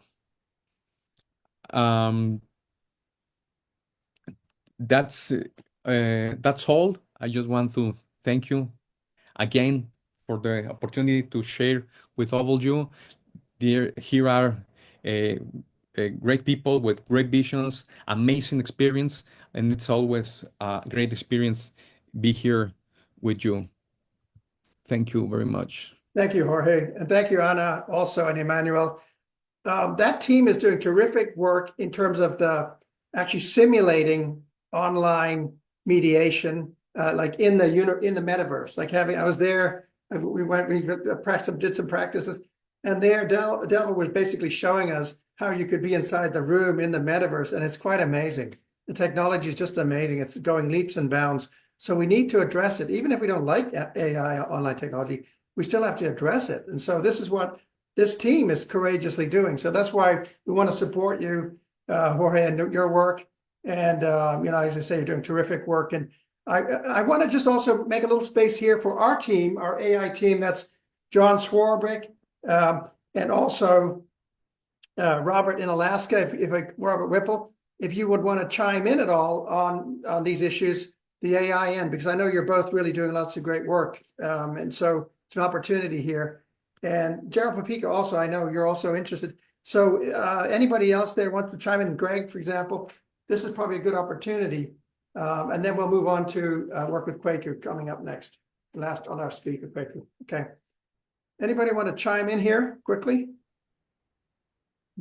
I could chime in. This is Robert Whipple. And what I'm currently working on with our capstone and research course is I'm encouraging students to use the AI tool to develop research instruments and create synthetic results for analysis and running simulations before they're actually going through an IRB process and human subjects review to create the surveys and the observation guides, and then running the simulations and then using it to create data visualizations for their capstone portfolios. And I've been, the College of Continuing and Professional Education has supported my work by authorizing a digital badge for our students to complement their AI-assisted research designs. And building on this success, I'm working with Brian to extend this to several courses, including the research design course, the online dispute resolution course, and the capstone, to give our students an added value 3-course credential that would help them give them a competitive edge with AI to help them assist them in making decisions in conflict transformation. Yeah, that's Thank you fantastic. for your time. Thank you, Robert. So it's actually a transformation of not just teaching or doing an evaluative type mediation. For people know mediation. It's not just evaluative. It's actually, you can bring in transformative mediation, narrative mediation into the AI technology and metaverse world. So there's a lot of work to be done, and Robert's experimenting with that. It's fantastic, as is the the group at University of Guadalajara. So, John, did you want to also chime in on this area? John Swarbrick, are you there? Mic on? I don't know if John is with us. If not, anybody else quickly on this topic that's working in this area? Brian, I would like to talk about yesterday.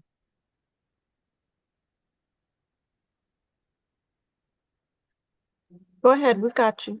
We can hear you.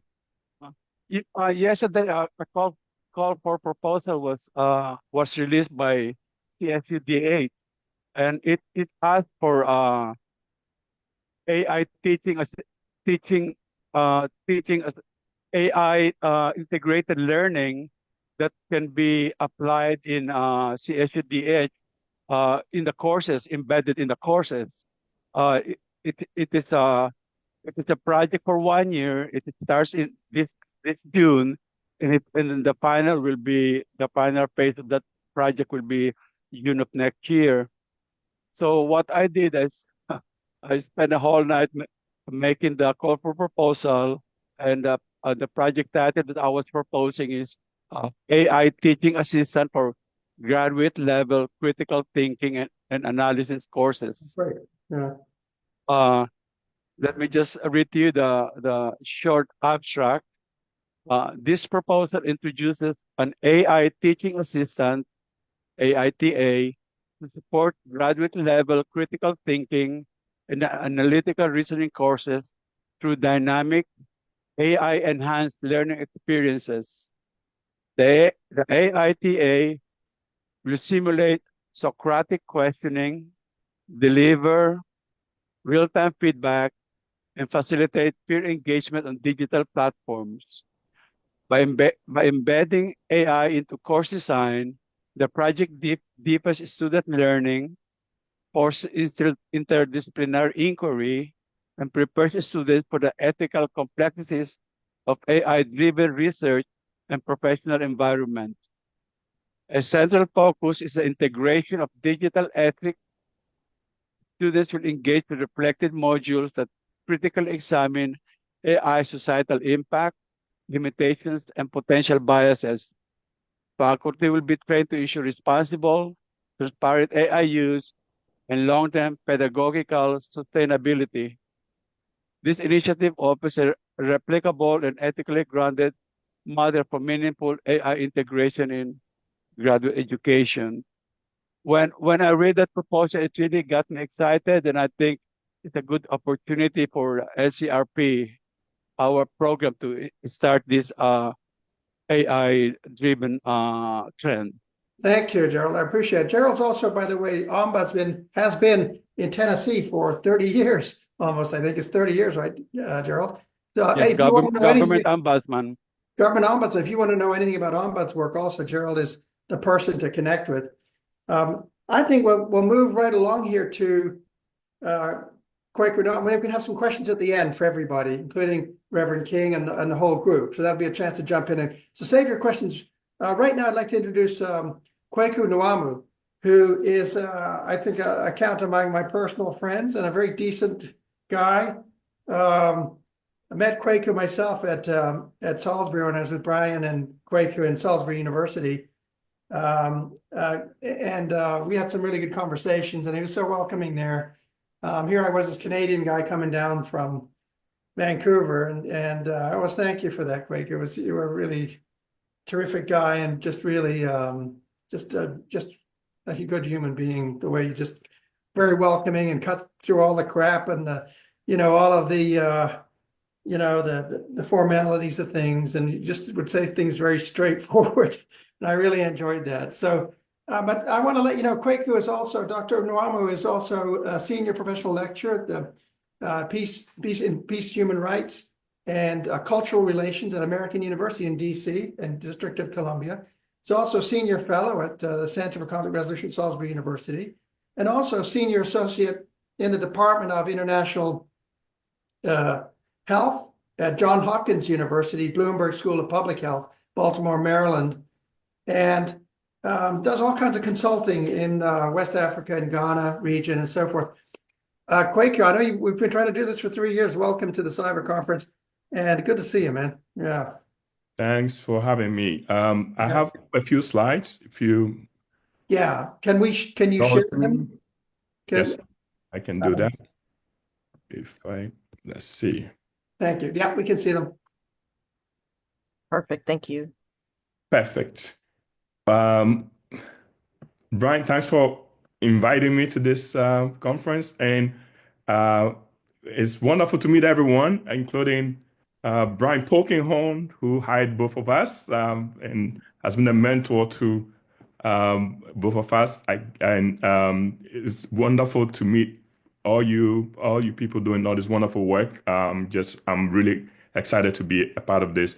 My topic is a little bit to the side. It's about sanctions, and that's not something that I really, the reason why sanctions have come back to West Africa is because they run out of options to make peace.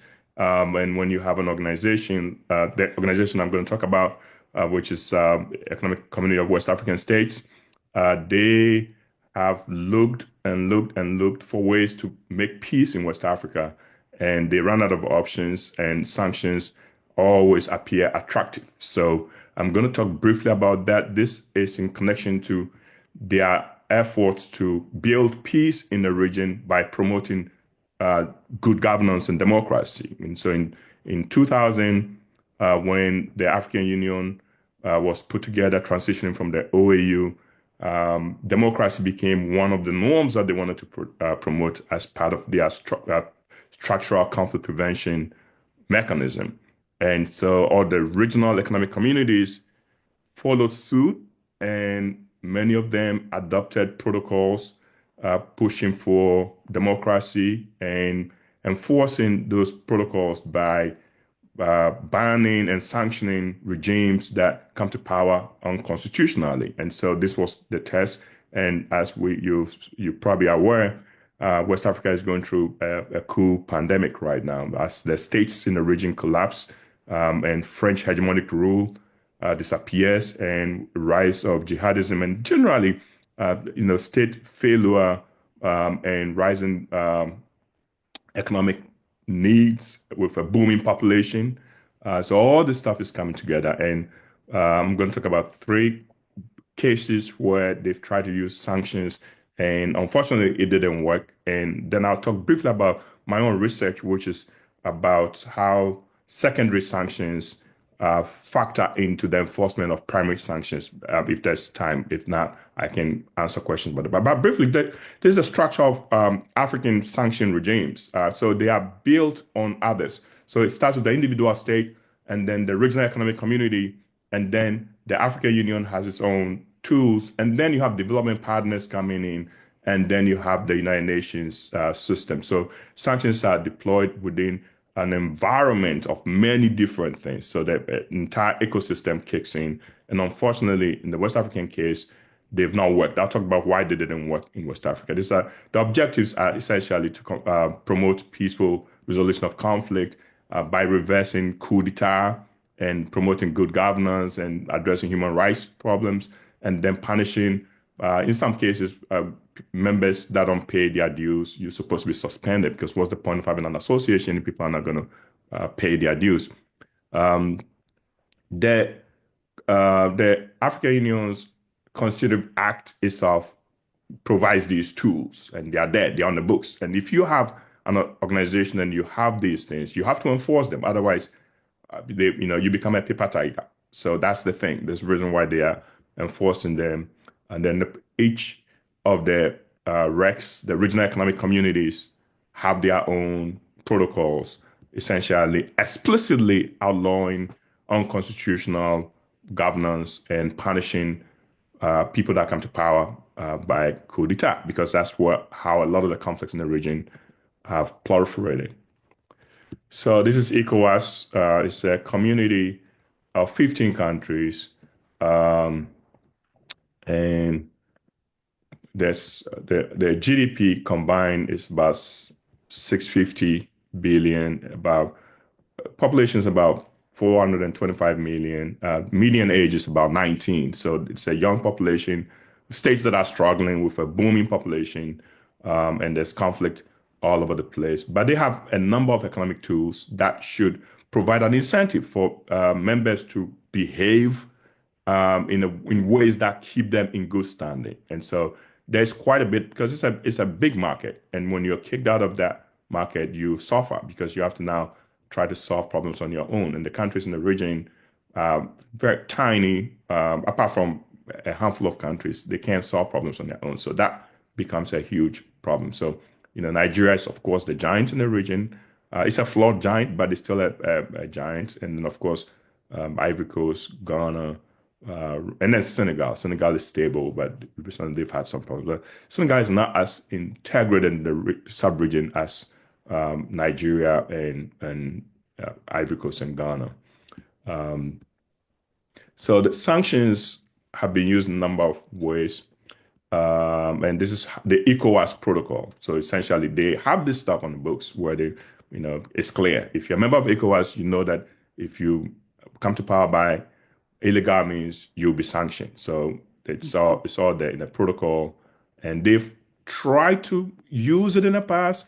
It's not worked very well because sanctions is always used in addition to other tools. Mediation being the big one. Mediation is always happening, even when the sanctions is imposed. They are always talking. There's always back channeling. There's good offices. There's conciliation. There's even resort to adjudication, because there's an ECOWAS court that handles some of these cases. So there's a number of tools. You just don't use sanctions on its own.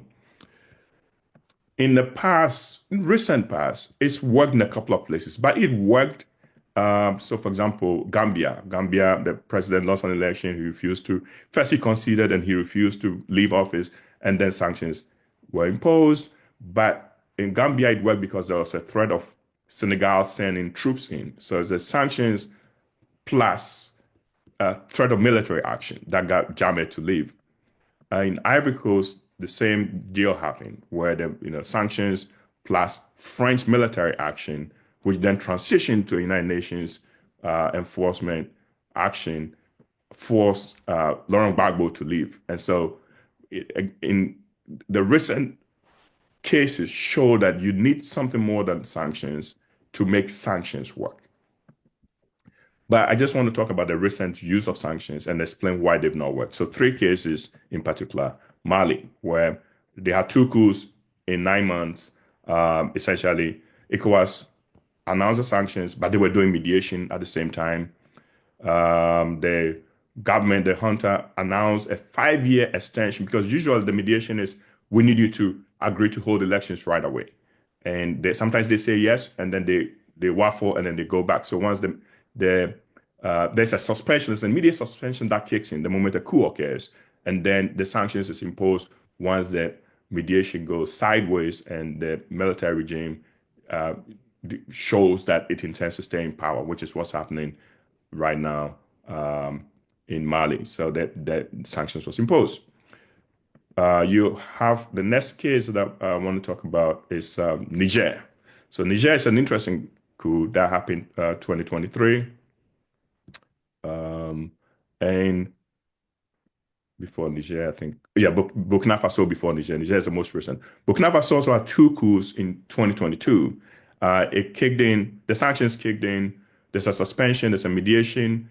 The junta proposed a referendum. They do this dance.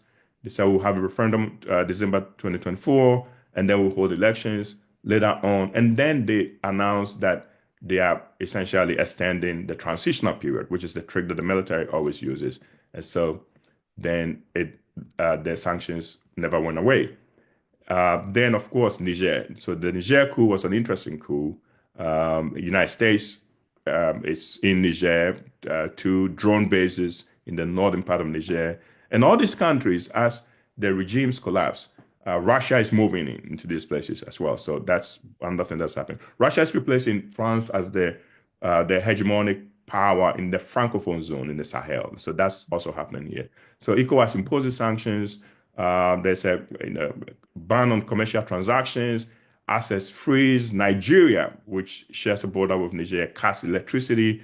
They are about to float a bond, a 51 million bond. It's canceled by the regional bank.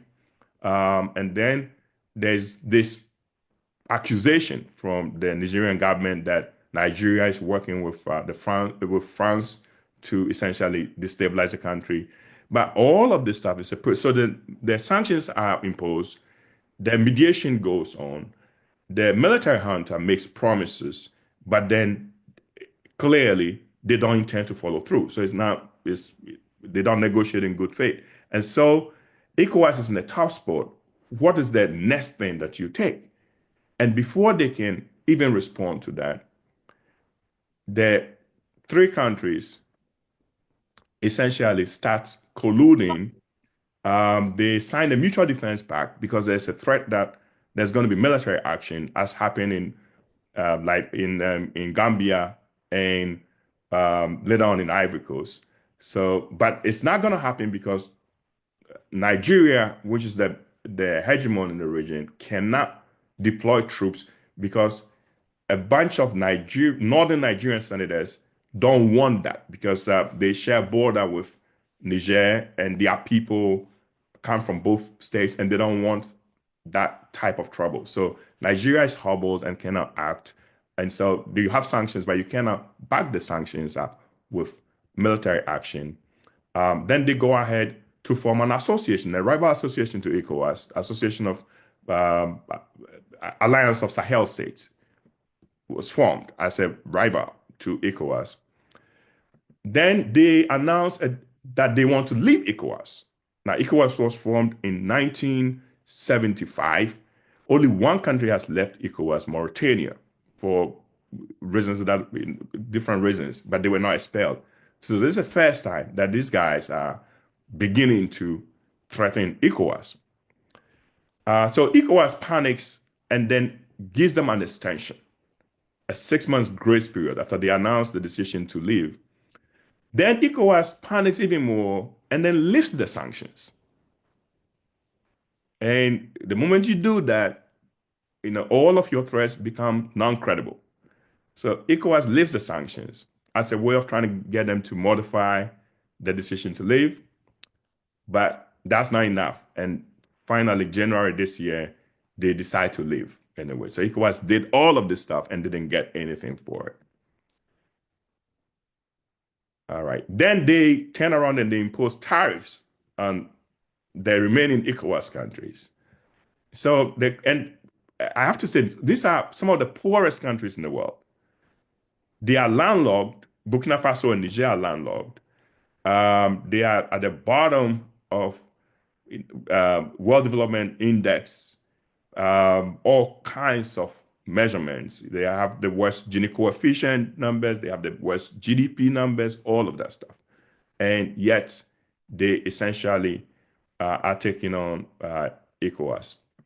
So the question is, why the sanctions not work? The sanctions are very interesting. And the work that I do, I look at the costs of the sanctions to the target and also to the receiver. So the target is the receiver and the sender. The sender has a cost too. So it's cost-benefit analysis, and pretty much this is what decides whether there has to be the cost has to be prohibitive enough to encourage a change in behavior. And the question is, can you impose enough of a sanction without incurring some cost yourself? So there's a cost to the target, and when it hits the critical point, it will encourage a change in behavior. But there's also a cost to the sender. So the cost to the sender is the pain, and you have to balance that. And in ECOWAS's case, the cost to the sender was going up. ECOWAS and the member states of ECOWAS are the senders. So why didn't it work? High cost to the sender. ECOWAS is losing business. Its dominant states, Nigeria in particular, is suffering because of the sanctions.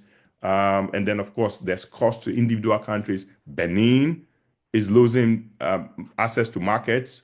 And so they're not trying to enforce the sanctions. And another thing that played a role here is the target's ability to lower their own cost. So the three countries together, the alliance and the mutual defense pact, enable them to lower the cost of the sanctions. And the alliance with Russia in the short run replaced some of what they were losing, because Russia was replacing France as the hegemon in the area, and Russia immediately was bringing stuff in. I don't think it's sustainable, but in the short run, it allowed them to be able to pursue this. And then they were able to divert attention from their own problems onto ECOWAS.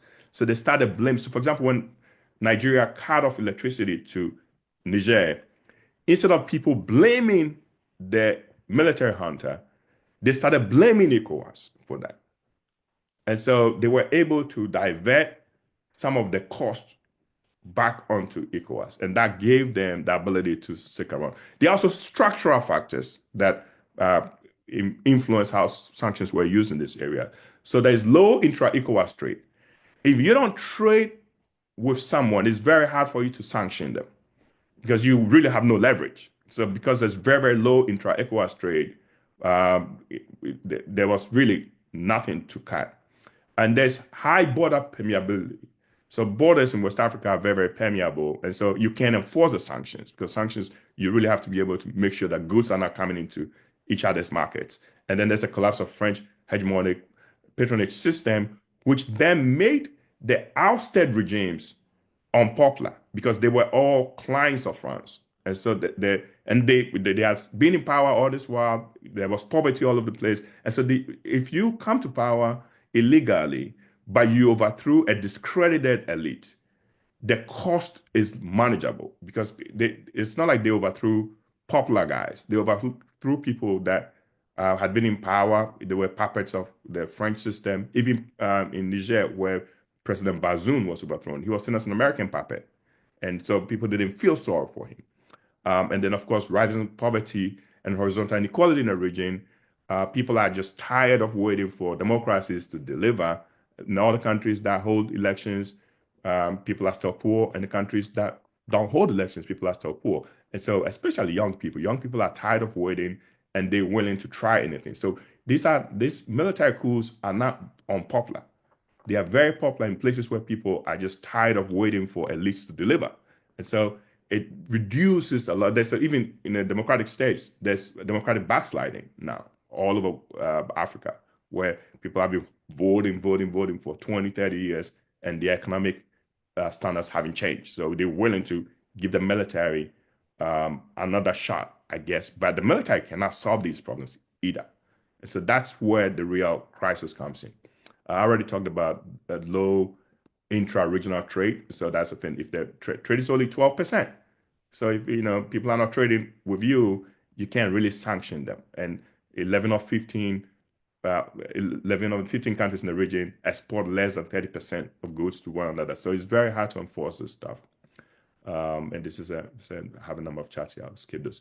And then rising costs of the neighbors. So Benin is like, we want the sanctions to end because we want to be able to trade. And in Nigeria, I already talked about this, that northern senators rejected military action. So then the parties knew that there was no way ECOWAS was going to enforce the sanctions or with military action, because if Nigeria doesn't go, nobody's going to go. And then, of course, Russia is moving in.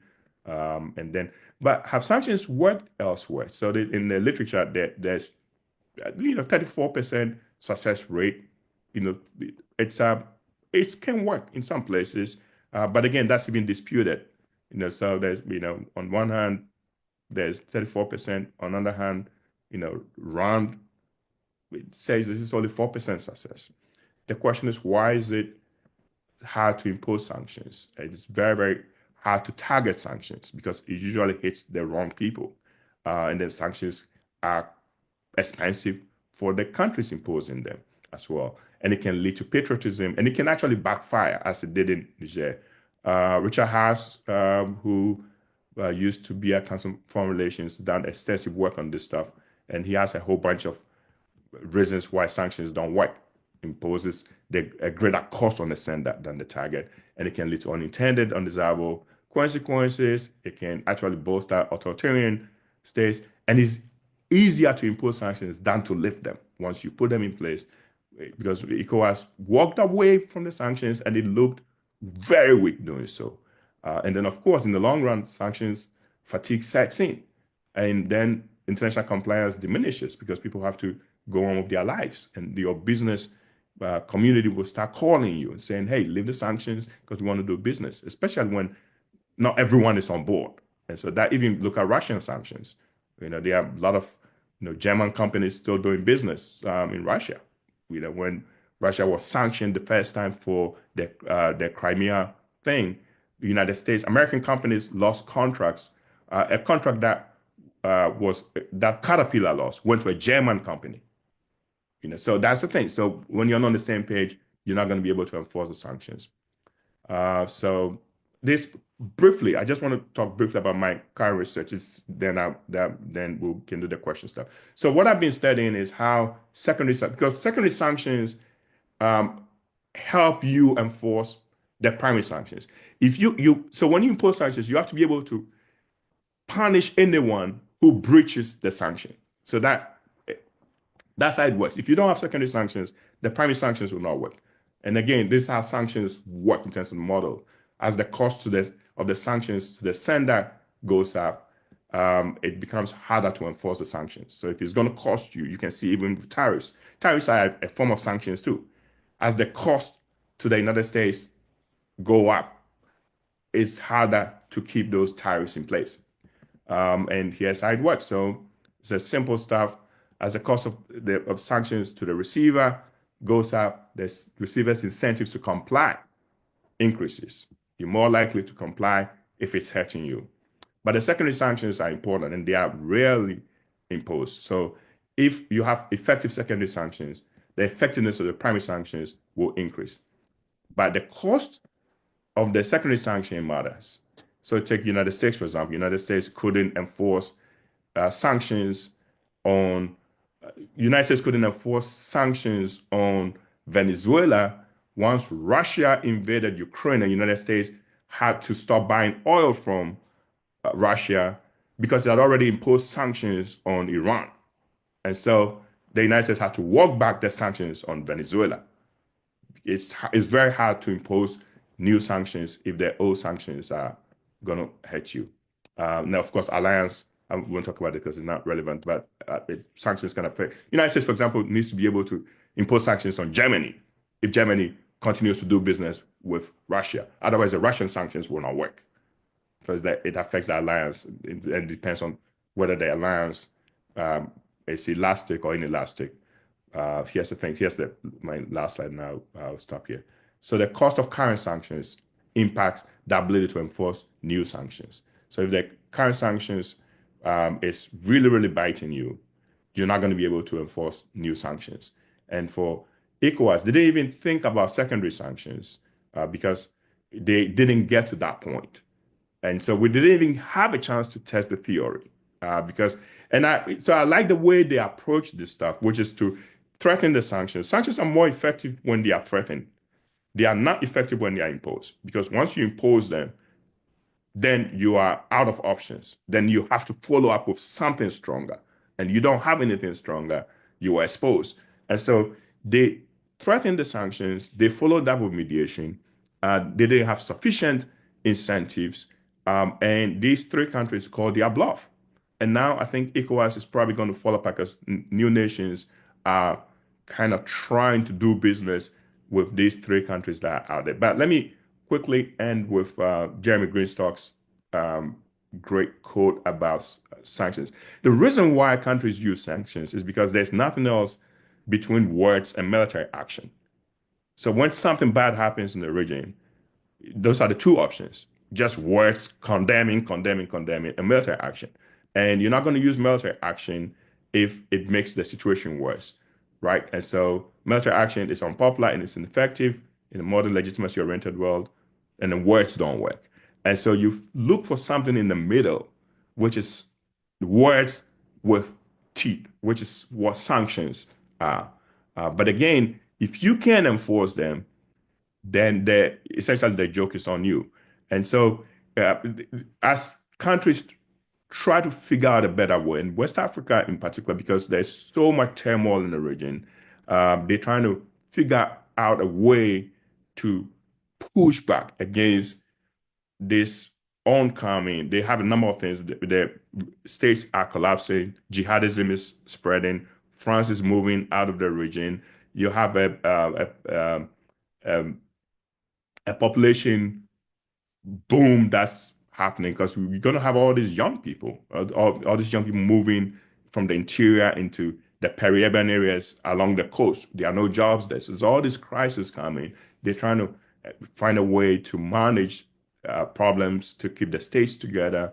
And one of those strategies has been to have regional integration, which creates a bigger market for everybody and prosperity for all. And but within that alliance, every now and then there's turbulence, and they're just looking for tools, any tools that will help them solve this one. So, after listening to your presentations, I want to invite all of you to come to West Africa and help us out because times are hard over there, and it's not going to get any better because we have all these young people coming online. There are no jobs for them, and the regimes are collapsing in the region. You're going to see more coups, and that gives me nightmares. And so it is. Thanks for listening to my talk, and thanks, Brian, for inviting me to this. I've learned so much just being here. And as I said, this is something that I intend to keep coming to, and hopefully I will connect with some of you. And as I said, if you want to come to West Africa and help us, we'll take your help.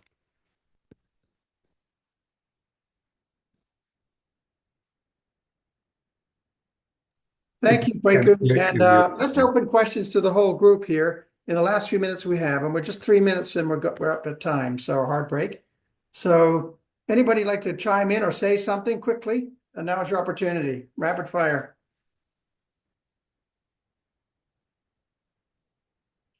Greg Dern, do you want to say something? I know you've been holding there and wanting to say a few things. Do you want to jump in at all, or anybody else?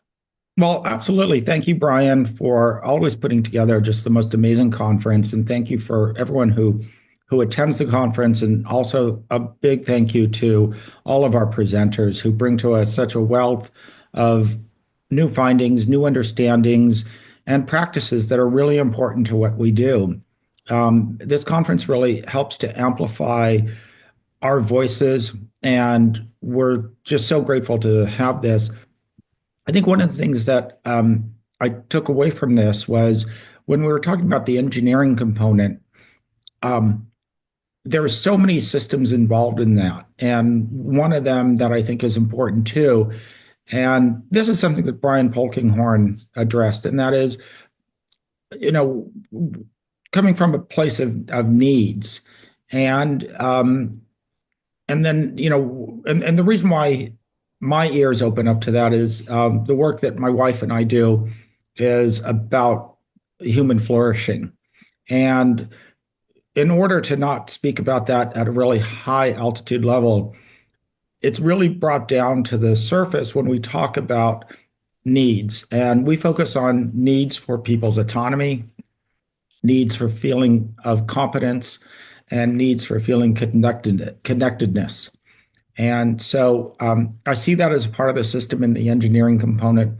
Jorge's talk was just absolutely wonderful too, and as much as everyone's talk.